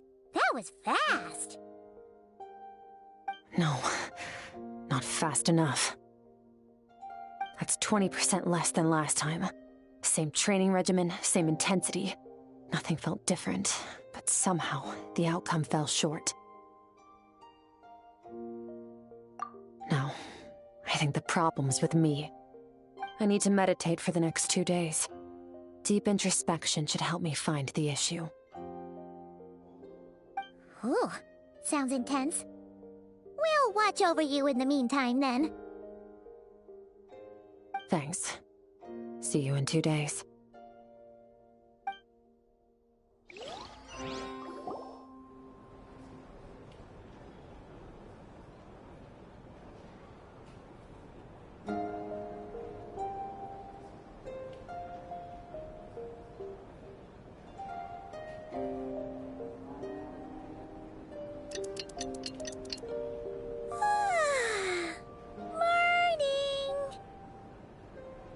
Skirk is still meditating, huh? It's been 2 days already. Shouldn't she be awake by now?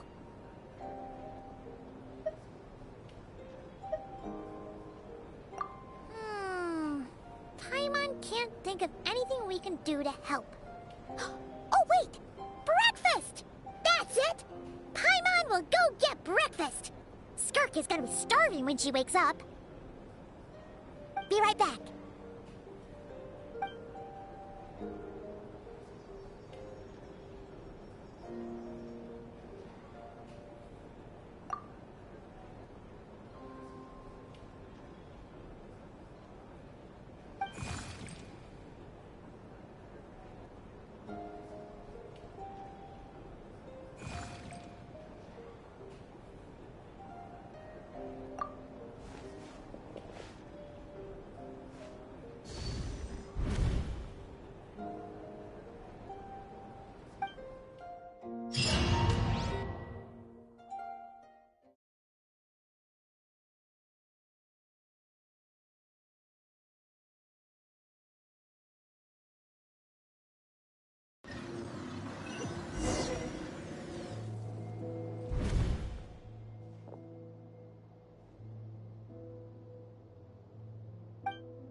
That's right. This is Skirk's inner world. Think of it as the threshold between the soul and dreams. This isn't your first time here, but what you remember is probably a space covered in darkness. I only managed to illuminate a small portion for you back then.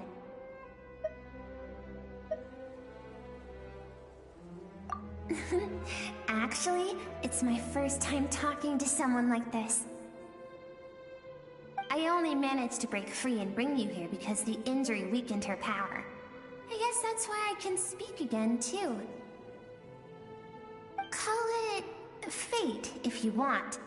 I think that's the word they use in this world for lucky coincidences like this, right? Now, before I take you to her, I gotta ask. You're the first outside visitor to ever come here, so what's your impression of this place?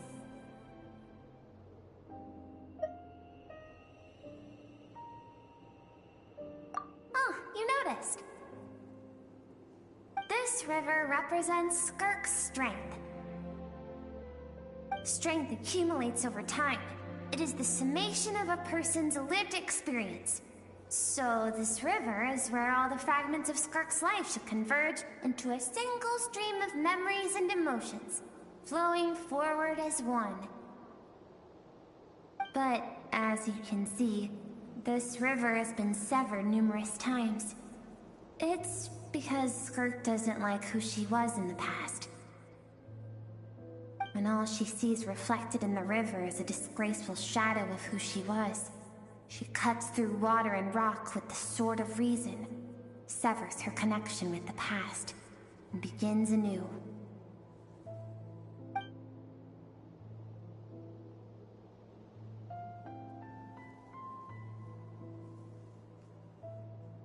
You must learn to shut out all the pointless emotion. Crush the self that makes you weak, and become master over your physical form. This isn't my first taste of failure or losing power. When you fall, you get back up again and become stronger. That's how it is.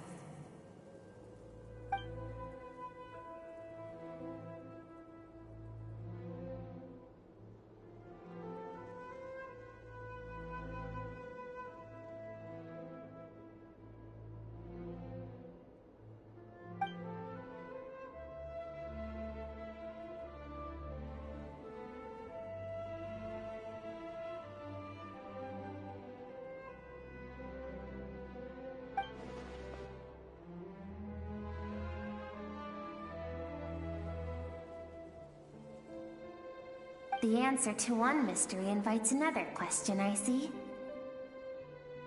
Let's follow the river upstream. There among the cliffs, among the memories etched into her heart, lies the truth of it all. Soon, you'll understand everything.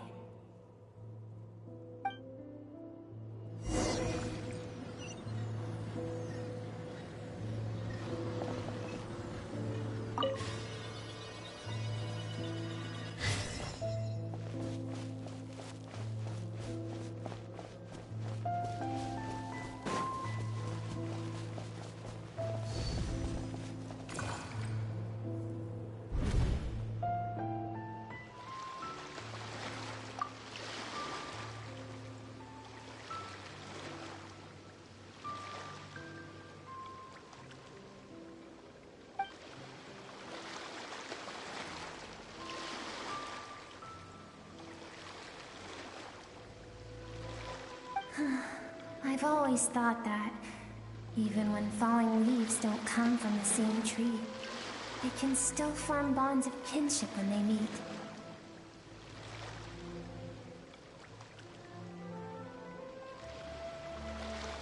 Like meteors, you both made a journey through the stars. Both travelers who have landed on a planet that is not your home. Yet, when she first noticed your presence, although she hesitated for a moment, she still chose to walk away, indifferent as ever.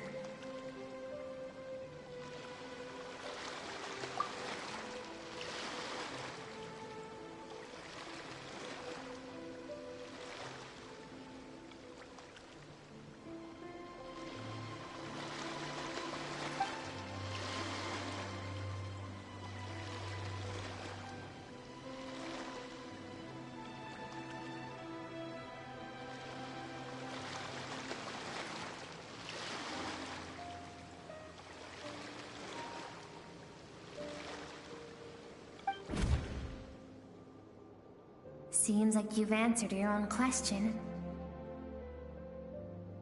Skirk sees herself as a trespasser in this world. She's made a conscious choice to avoid altering its path. But the reason for that decision stems from events much earlier on in her life. Let's keep going. It's still a long way to the source of the river.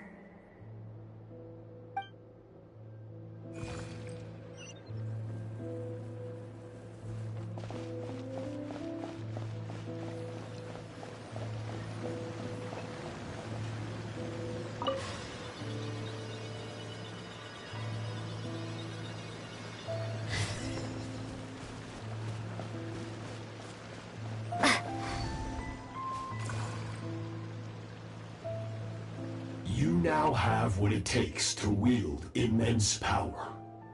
From this day forth, I shall teach you no more. No one can become a worthy warrior through imitation alone. I have given you fangs and claws. Now, you must learn to hunt. You wish me to travel the world beyond on my own, Master? Indeed. Make new friends. Embark on your own journey. And piece together a new future from the shattered remnants of your past. We will still have contact through the Abyss. But know this. One day, I will take the life you worked so hard to rebuild and reduce it to ashes. Just like the fire that haunts your mind. Why would you do that? I have told you before, fear is the catalyst for human evolution. You have tasted loss. You have known fear, so deep it can be felt in the bones. But as living beings, we all have an instinct to detach from that which harms us. And thus pain dampens over time, and the acrid taste of fear becomes but a distant memory. Yet now, I have bestowed upon you the gift of fear eternal. It will drown you in the nightmare of your childhood, or it shall drive you to defeat me, whatever the cost.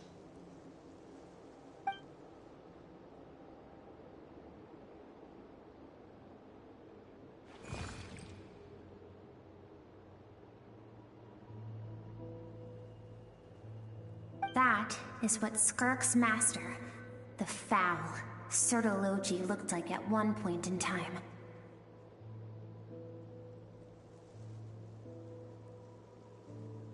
Of course, as a higher being, physical form is a triviality to him. He could appear as a beast, a human, or even a monster that defies description. The form you see him in here, clad in abyssal armor, is the one he usually wears when traveling through the stars.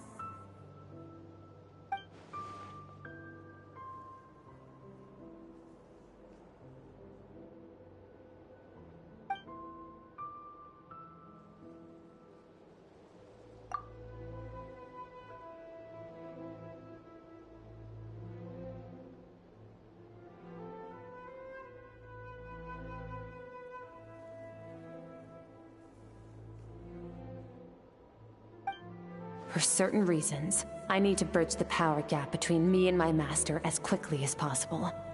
But first, I need to understand the source of his strength. To do that, I need to follow in his footsteps, walk the path he once walked, and somewhere along the way, I'll find out how to defeat him.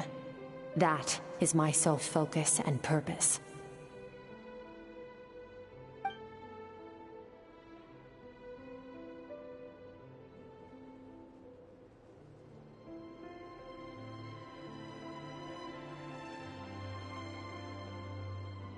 I'll let you in on a little secret.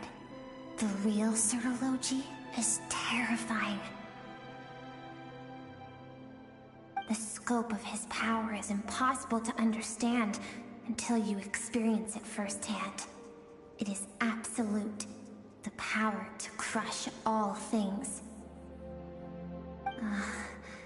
Shall we keep going? Let's see. We're about halfway there.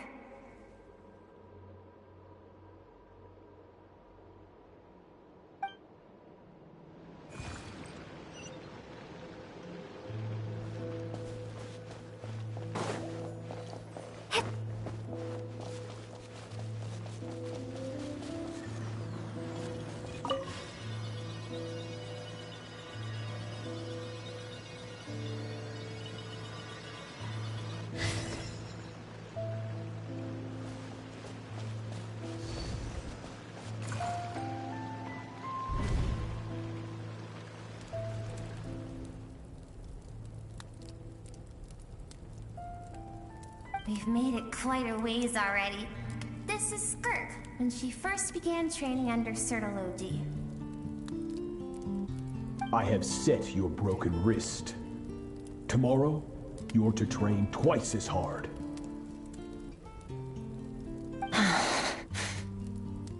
No tears this time. Good. Attempting to garner sympathy through tears is a habit of the weak. A pitiful, useless ploy. Can I ask a question, Master? Why did you save me? I keep thinking, maybe it would be better if I had died. I wouldn't be haunted by that fire all the time.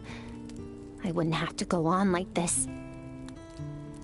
I saved you because I have a plan for you.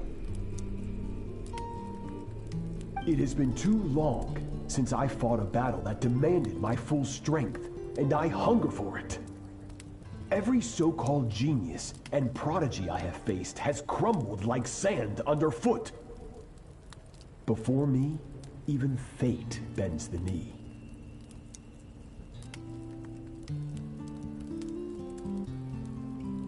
So, I will teach you everything I know. Train you by whatever means necessary, in the hope that one day, you might surprise me. But I don't want to draw my sword against you, Master. What you want matters little. Among the boundless sea of stars, the cries of the weak are but faint murmurs that disappear into the void. You of all people know that well. Yes, Master. From that day forward, all she knew was grueling training, emptiness, and fatigue. After some time, her talent bloomed, and she gained control over her emotions, like her master. How should I put it? It was not that human emotion disappeared from her heart, but that reason came to dictate all she was allowed to feel. I suppose it was at this point that she became the Skirk you know today.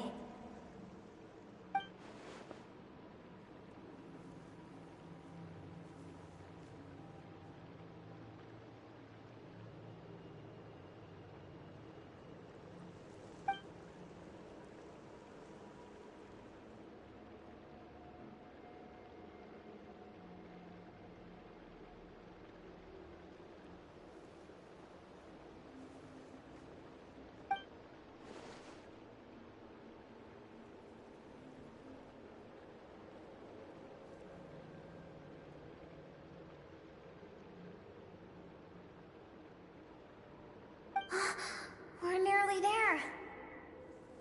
I almost don't want to reach the end. Well, shall we? This is the final stretch.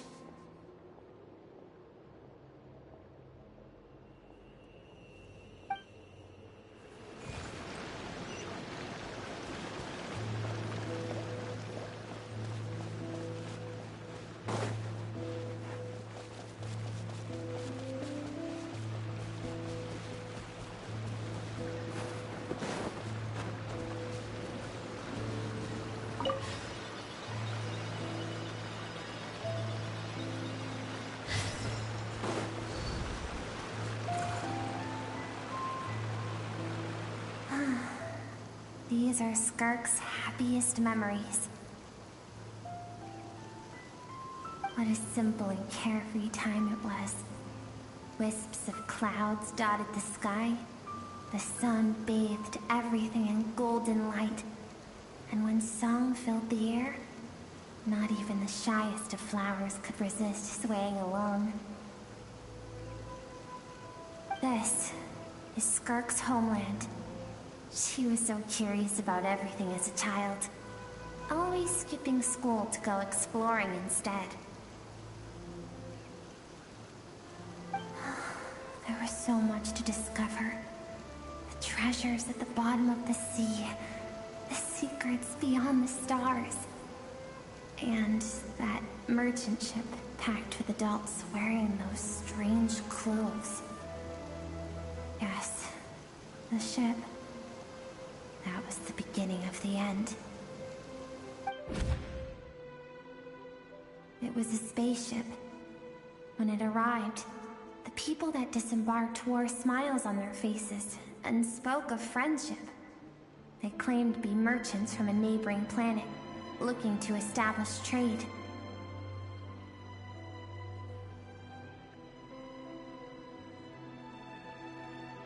Skirk's parents, her relatives, her neighbors, everyone welcomed the newcomers with open arms and allowed them to explore the planet. To them, the visitors were guests and should be treated with hospitality. No one had any idea of what was to come.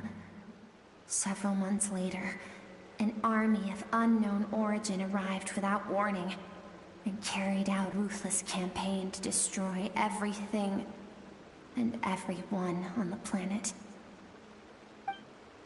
Skirk had skipped school that day, like so many times before, so she was not caught in the immediate wave of destruction.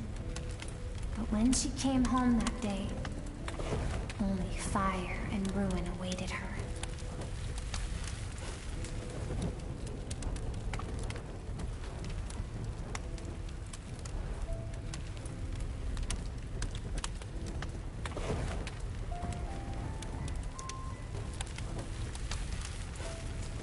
Countless people cried out to her for help. People she knew and loved. Friends and relatives. The little girl who lived next door. The shop owner with the bad leg. The bad-tempered teacher she had made fun of just that morning. Their lives were discarded like worthless trash as the fire consumed one life after another. Skirk was helpless.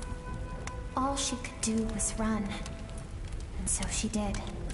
She kept running until an unexpected figure crossed her path.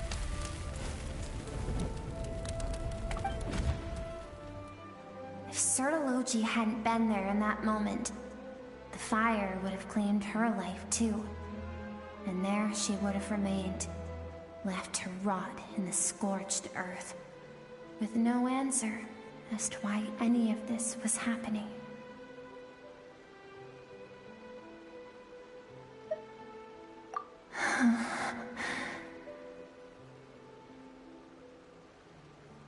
Because she and her people were seen as a threat.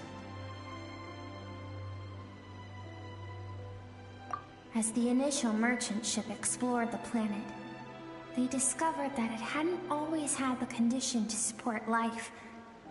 Yet there was evidence of human activity, even during the periods of extreme heat or cold in the past.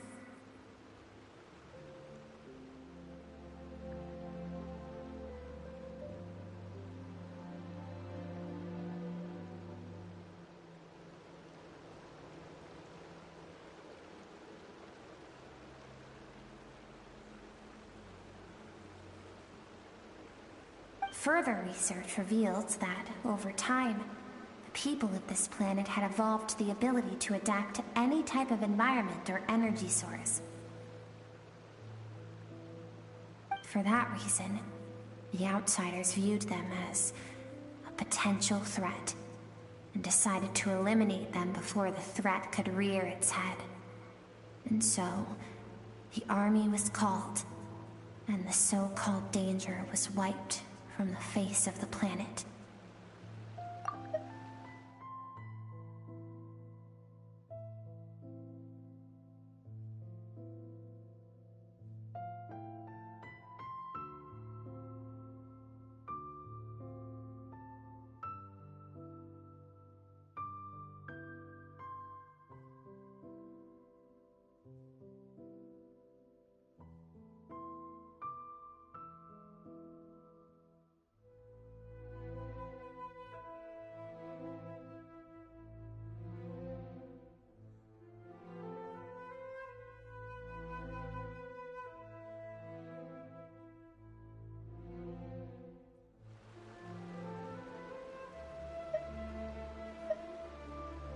Senseless, isn't it?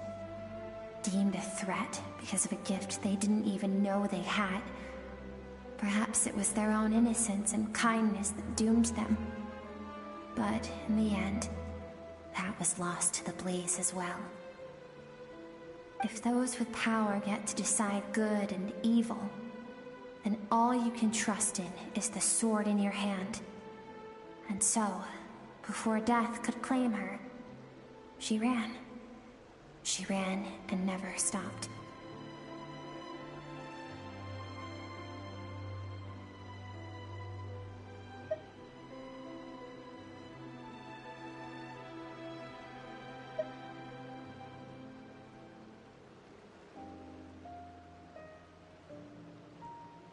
No one wants to relive their most painful moments. Well, that brings us to the end of the story. This is as far as we can go. Skirk is waiting over there. For both of us. Let's go to her. It's time to fulfill my purpose. And my greatest wish over all these years.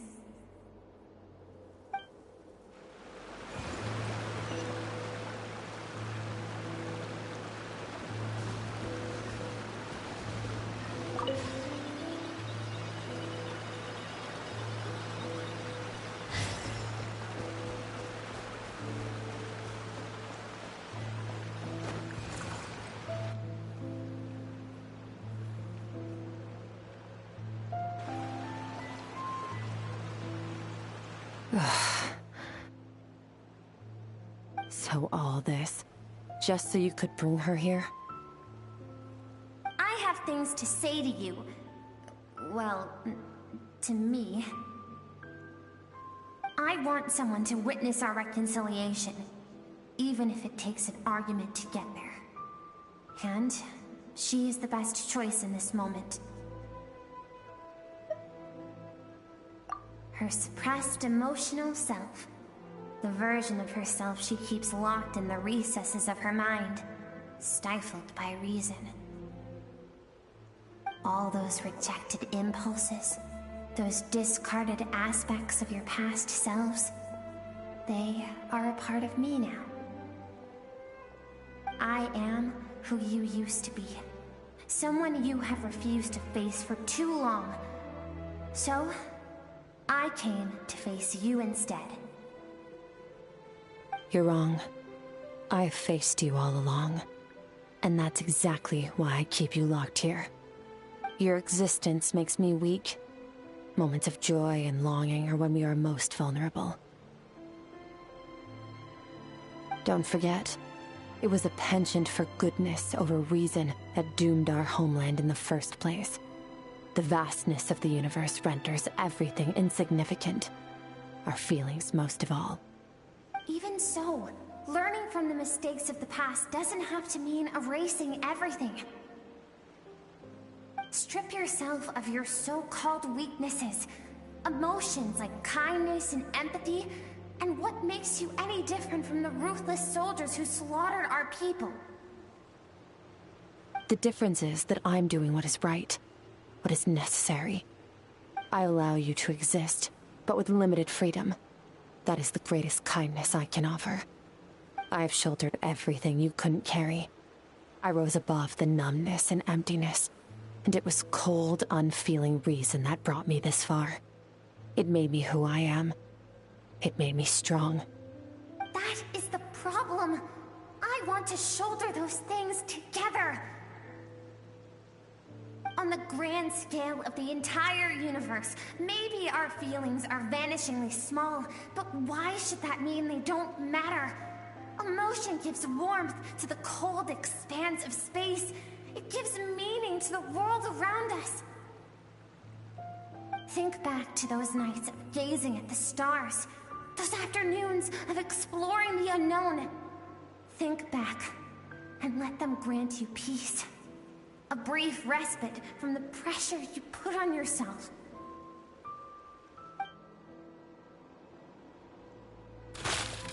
That isn't what we need. It's exactly what we need. curious about why recovering your strength has taken longer than normal this time? Finally, you get to the important part. That is the only answer I came here to find. Then look around. Look at your inner world. You cast aside your dreams and curiosity, and in doing so, you lost your original motivation. You severed all connection to who you used to be, so you can no longer draw strength from your past. Now, the only things driving you forward are fear and survivor's guilt. But these cannot take you far enough. And so, this river, the source of your strength, grows more polluted by the day. And you think that means I should seek help from a weak little thing like you?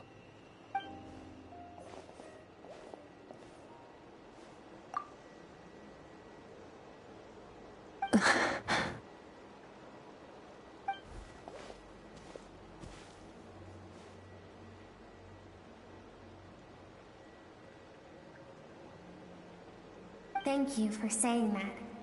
I knew bringing you here would be the right choice. To be honest, I'm not here to argue with you. This isn't about who's right or wrong. And in fact, I agree that in order to make it through the wake of that tragedy, we had to distance ourselves from the pain through reason over emotion. But what is right at one point in time isn't always right forever. I know you will never forget that fire. I know the fact that you were the sole survivor fills you with guilt.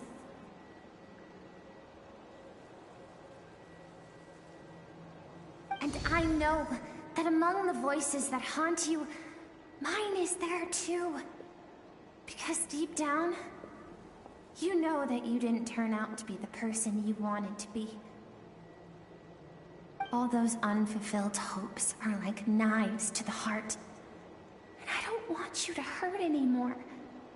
So even if you can't accept me, I hope, at least, that you can let go.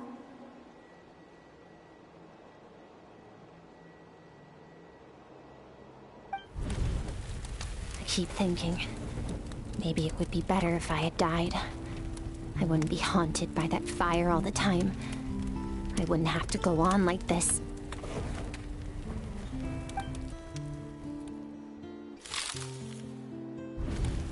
Your dad and I, we're not afraid to stare death in the face, but we need you to survive.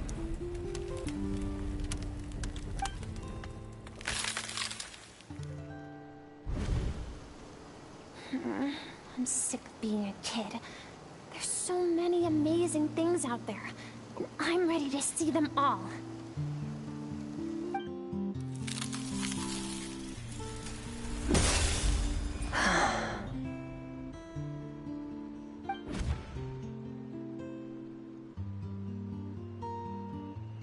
I remember. There was a song Mom and Dad always sang when we went out to fetch water. Dancing water. The sand along your path is begging for your song and movement. Will you carry this burden with you on your journey? I am not the dancing water, and you are not the burdensome sand. But if this is your wish, then I will carry you with me until the end.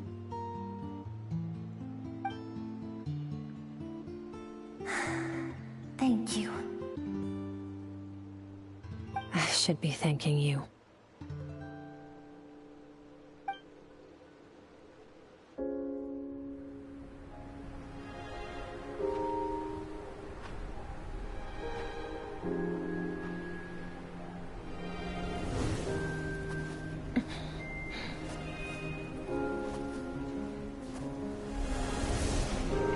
Run, Skirk, run! Remember, leave no one alive! Heed my words, Skirk. Let fear take root in your survive? Why was it only you? Skirk, did you become a positive light in this world?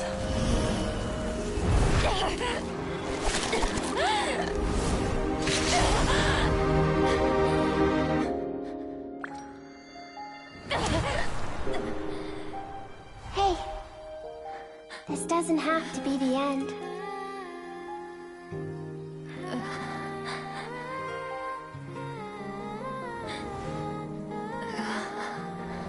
Life is a gift. Don't let darkness claim it.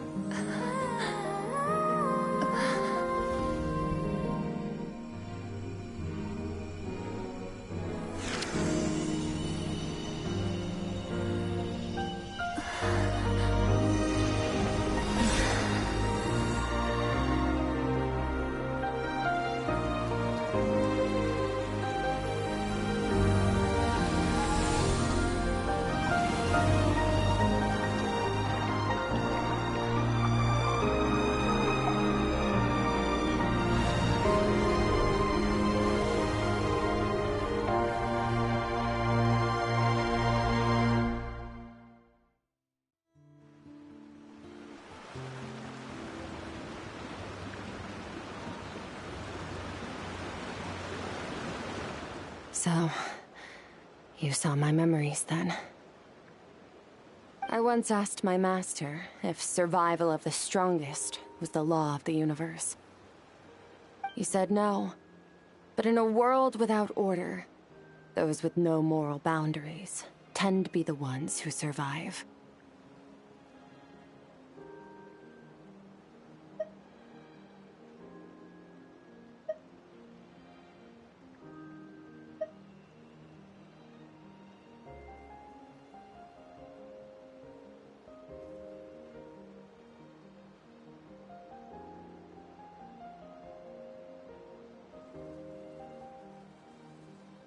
That's why, after hearing his answer, an idea came to mind. An idea that, one day, I would create a new world order. One in which there would never be another tragedy like that fire. One in which power was not the law of the land. But that means I must defeat him. Because my master, Sertologi, is, at the core, a defier of all rules and order. Yes, and not just because of the gap in our abilities, but also because I have no reason to see him as an enemy. Although his decision to train me was not made out of kindness, he did everything a master should. He saved my life, taught me the sword and the principles of strength, and for that, I respect him. I know, and it's not something I want. But Master never goes back on his word. I have to treat everything he says as a promise. He's no longer into that, but he sends me messages through the abyss every now and then. Most of them are simple greetings, or an answer to one of my questions. Every time I hear from him, my heart skips a beat. And I wonder if this is the moment where he'll finally appear before me and tear down everything I've built to pieces. Maybe that means I do live in eternal fear, just like he said. Yes, I respect him, but I'm also afraid of him. And for that reason, the pursuit of strength consumes every moment of my life. I don't know what Master has planned, but I have to be ready.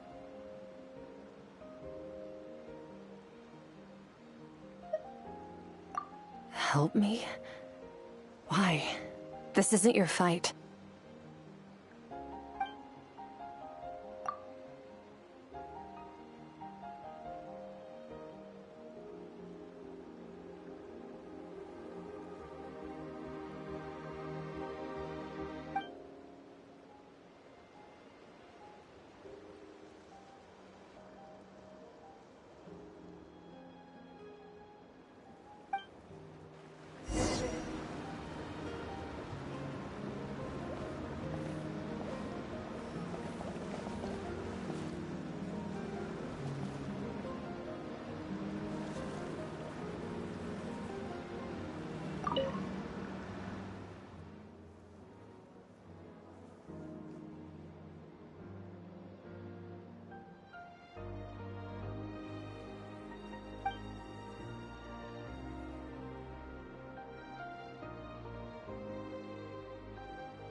Oh, you're finally awake!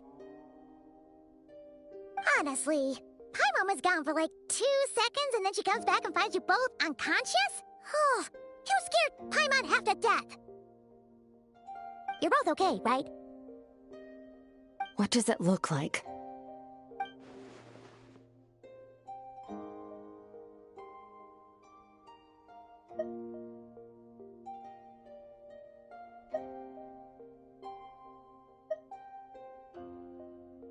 Only water from the source can cleanse the rot and filth that flows from the past into the future. I taught you to incorporate the experiences from your journey into how you fight. I suppose what happened today will become an inseparable part of who I am. Okay, so Paimon feels like she's missing some important context. But whatever. Paimon brought back tons of delicious snacks. Let's dig in.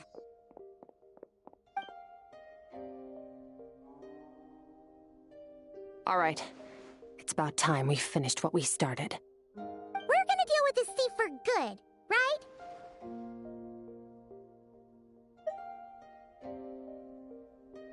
This time, I'm not going to tell you to hold back. But having digested even more power in the meantime, he's going to be tougher than before. The good news is, we have no reason to pull our punches this time. So, let's go. Same place as last time.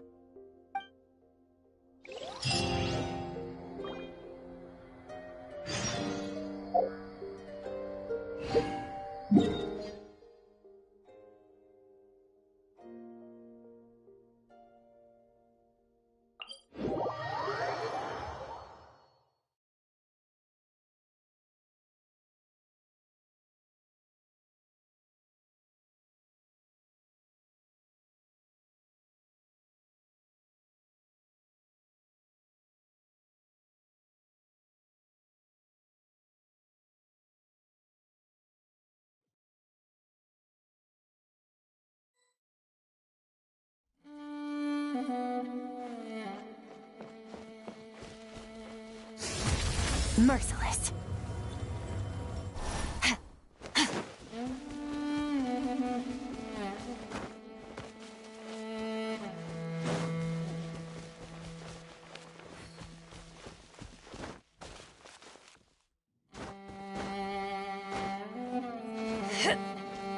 Fearless.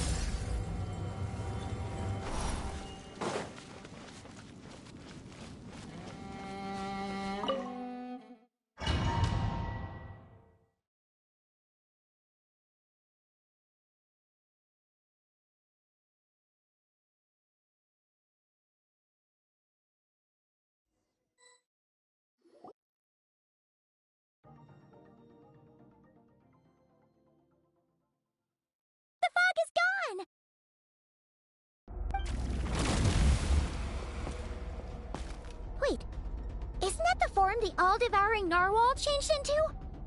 How come he knows that, too?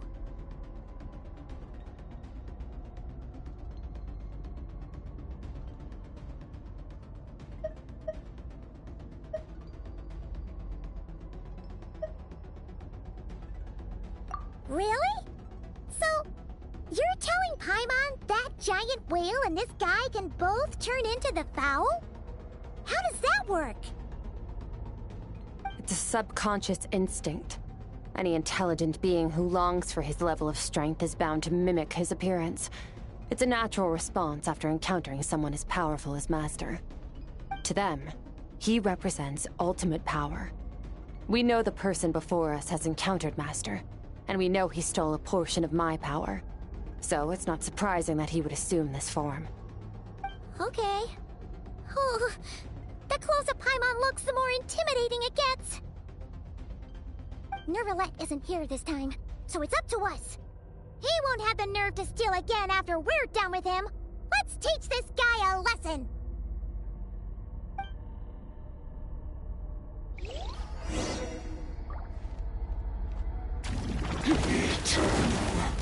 Infinite, everlasting. Into the void!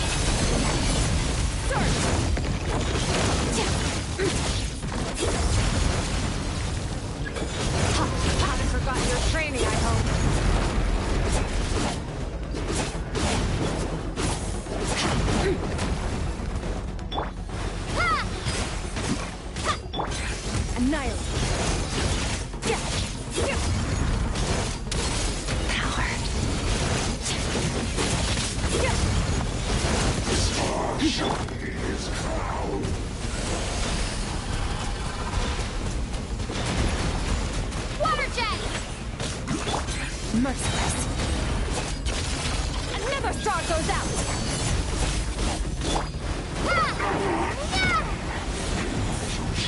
Beyond this world. Water jet!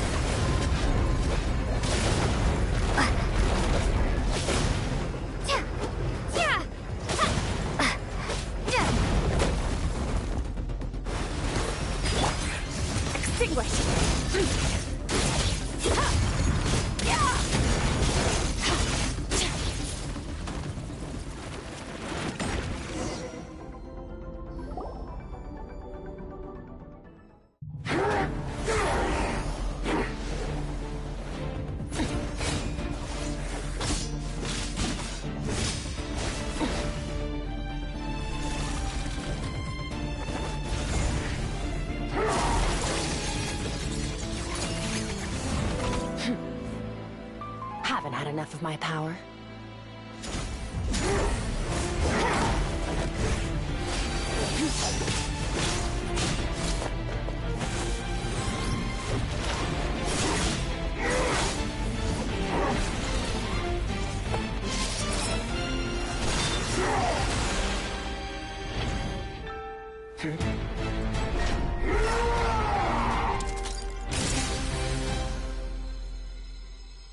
Well then, let's see how much more of this power you can handle.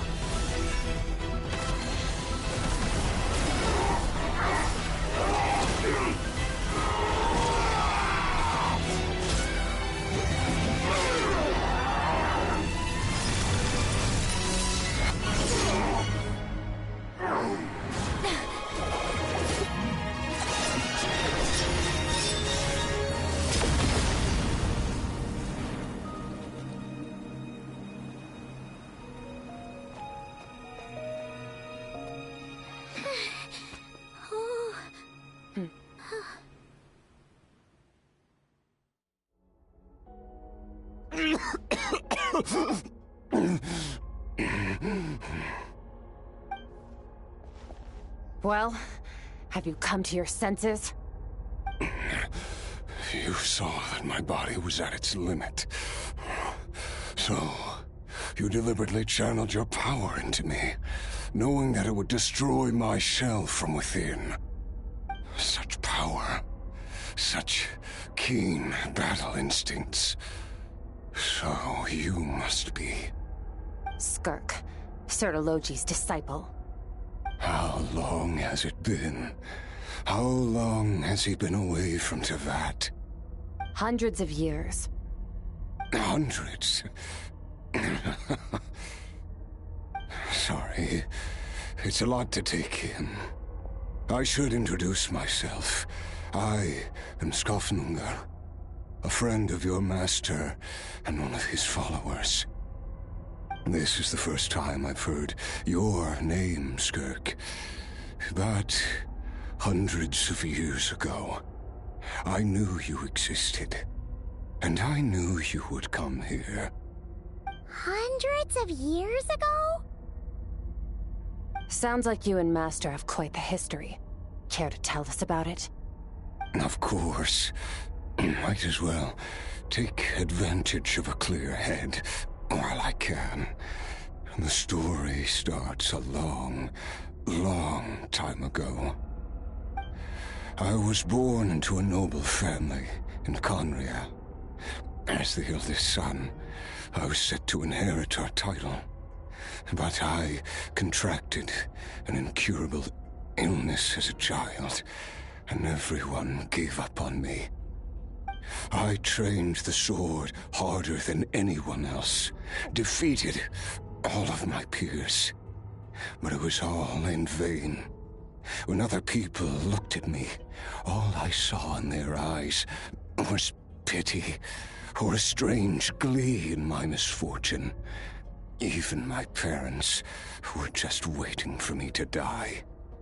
Over time, my heart hardened, and I became aimless.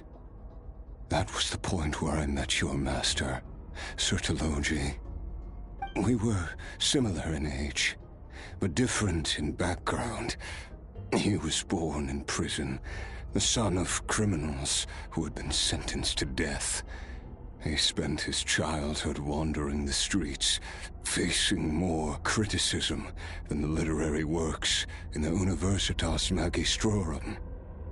Yet, he always wore a smile on his face, as if kindness and malice were one and the same, and he could not see the difference. I still remember what he said to me when we first met. You need to fight to survive.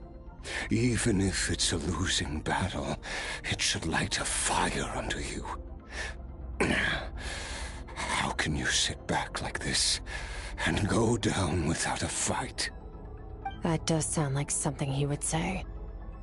He was the first to acknowledge that I was worth something, and he inspired me to keep going.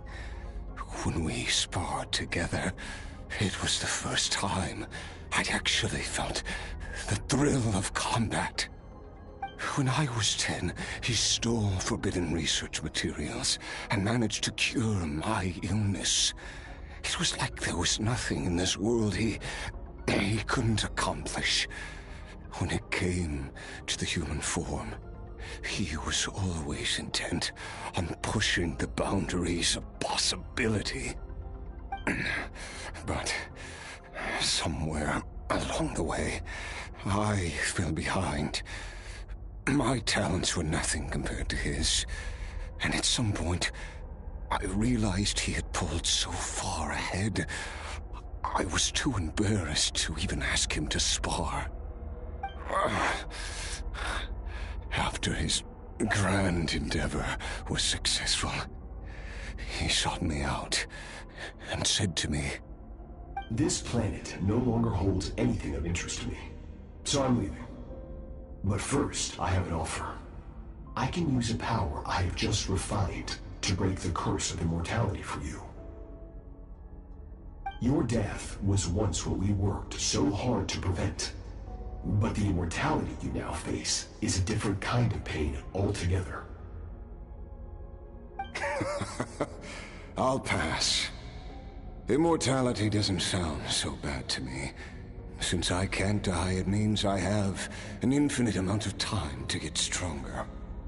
Maybe I'll finally catch up to you one day, and we can spar like we used to. Are you sure? I cannot say when I will return. Your body, or rather, your soul, might not be able to withstand this curse. All I can do is try.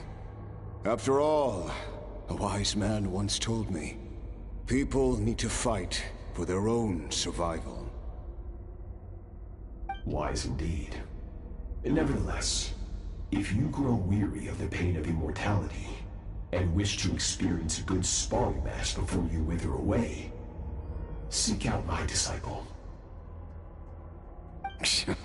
Disciple? Never thought I'd hear that word coming from you. Nor I, but Vedifenir said I was destined to find a disciple out there in the universe, and bring her to Tibet. You know as well as I, Vedifenir's prophecies are never wrong. Well, now I'm curious about who this disciple of yours will be. All Vedifenir said was that one day, the stars shall bow in her honor. Sounds pretty impressive. Of course. Only the most outstanding people would have the right to become my disciple. Still self-assured as ever, I see. But you're not wrong. I'll be leaving then. Oh, and if you are serious about getting stronger, I left you a little gift in the primordial sea. As I've said before, walk whatever path you want, Freedom means even the wicked get to make their own choices. Waiting for me in the primordial sea was the all-devouring narwhal, already beaten into submission by Sertologi. In its weakened state, I was able to cut off part of its flesh and sew it into my own heart. Your heart? That sounds like torture! How did you even survive that? Because, of course, I bear the curse of immortality. So, you used the curse to turn yourself into a vessel for power. Even with that whale's ability, devouring power like that is not something the human body can withstand. With your body and soul constantly at the breaking point, it was the curse of immortality that sustained you. But that is not the path to strength. You have to pour your heart into it, work for it, dream of it. Instead, you stole something that didn't belong to you, and it backfired. You're right. I should have known better, but I had already pushed myself to my limits, and he was still miles ahead of me. So I had to take a leap of faith. I miss your master. I miss the days when we were all together, troublemakers without a home. I don't regret the choice I made. But if you'll allow it, I do want to apologize. To both of you. After the beating we just gave you, I think we can call it even. You're an interesting one as well. Sertologi's disciple. That's a lot to live up to. It can't have been an easy experience. I know what he's like.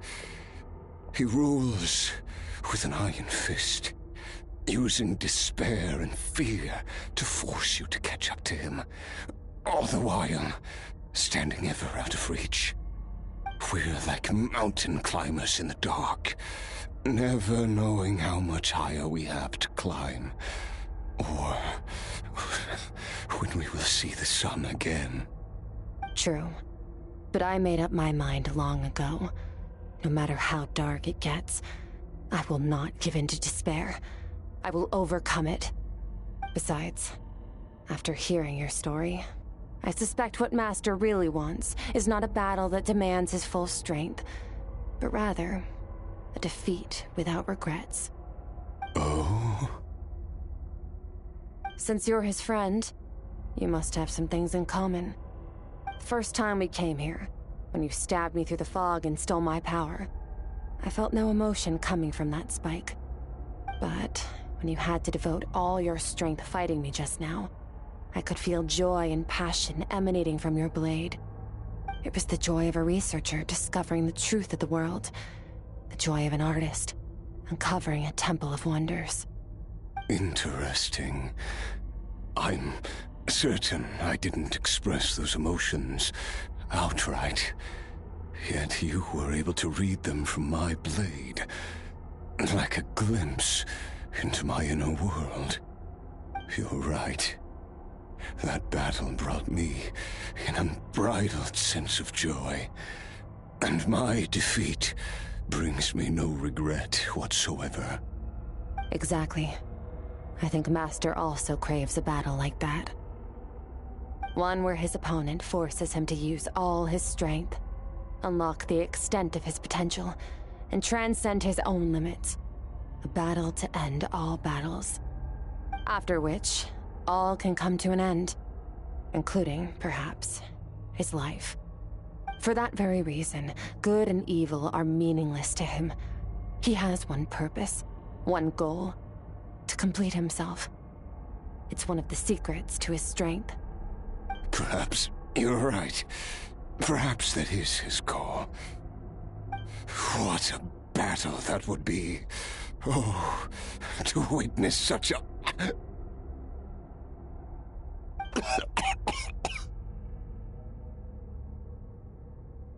Are you okay? Too many different kinds of power are surging through my body. The curse of immortality allows it all to coexist, but it does not remove the pain. I won't be able to hold on to my sanity for much longer. What a shame. I would have loved to witness that battle. Sertologi once offered to free me from this curse. Now, I must ask that of you, Skirk. Can you release me from the pain? I can, but not through death, if that's what you were hoping for. It's not a suitable punishment for your crime. As an alternative, I can take your consciousness, along with all the power you've consumed, and smash it to pieces. The impurities will dissipate, and under the curse of immortality, your mind and body will regenerate. When that process is complete, you will be back to who you were before, no longer tortured by powers you can't control. But it will be a time-consuming and painful process. The decision is yours to make. I accept. And who knows? Perhaps I'll wake up in time to witness your great battle with Sertologi. I have faith that you'll be able to stand against him one day. Though I know it'll be a long and arduous road. If we are climbers in the dark, it appears the dawn has finally broken for me. But your ascent continues. At least, it looks like you are not alone on your journey. I will reach the top of this mountain, no matter what it takes. And you, Skofnunger, will be my witness at the end of all things. It's finally over. Let's get out of here. Huh! At least we don't have to make a mad dash for the exit like last time.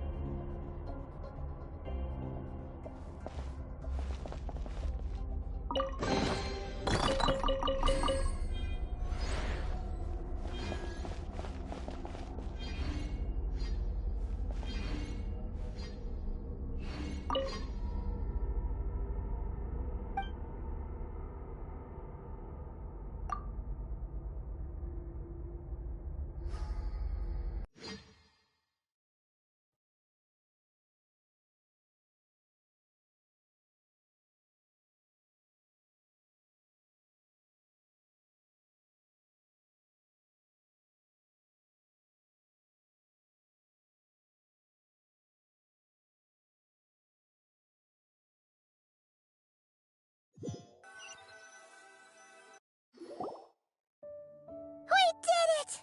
Ah, it's only been a few days, but it feels like forever. Once again, we've proved there's nothing we can't overcome. We're just that awesome. Wow, you sound even more confident than usual. Guess you really have become stronger. Today sure went by fast. It's night already. Oh wait, that reminds Paimon. The stars you mentioned, the ones that died out, are they back now? Yes. The power Skofnunger stole has been returned. So, the stars have regained their light. Great! Huh, it's crazy that you even noticed their light was gone. There are so many stars in the sky. If a few disappeared, Paimon definitely wouldn't be able to tell. I suppose it's because I have gazed upon this sky for centuries. The false stars, hanging in the meticulously planned sky, glittering with rotten light. It's not real. And yet, it is for that very reason that I can look upon it and enjoy the momentary peace it brings.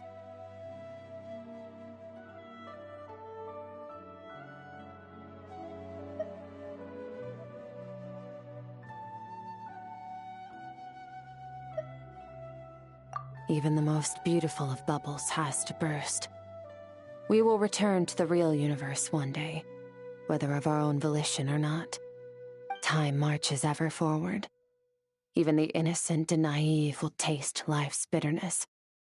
Yet through hardship, we grow, until we learn to seize the sands of time for ourselves and uncover our true strength. Though we gaze upon a false sky, its vastness and majesty is palpable. One can only wonder, what is it going to take for kindness to reign supreme in the vast expanse of the universe? Ugh, this is all going over Paimon's head. But if she knows one thing, it's that the Traveler always finds a way. Ever since we met, she has filled Paimon's days with happiness. No matter how tough things get, she always finds a way to make it better. If it's too big a job for one person, then we'll do it with two. And if two's still not enough, then three. We've met so many amazing friends and accomplished so many amazing things. As long as we don't give up, we can make any wish come true. I suppose when it comes to you, anything is possible.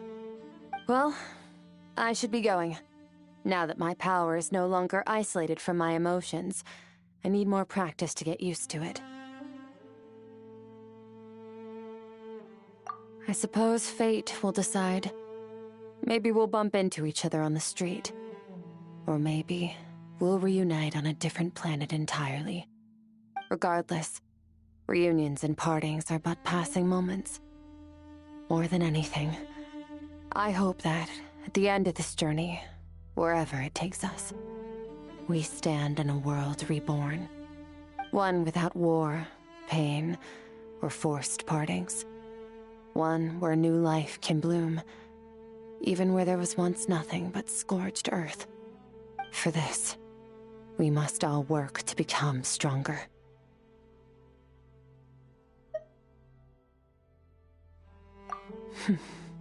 If that's what you want to call me, I won't object. Goodbye. Bye!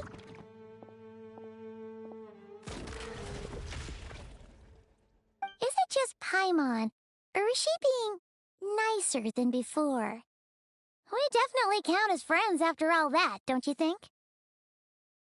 Hey, what do you think about camping here tonight? There's nothing quite like sleeping under the stars. Come tomorrow, we can continue our journey. Oh, and since Paimon treated you to that super nice meal at Wanmin Restaurant, it's about time you returned the favor.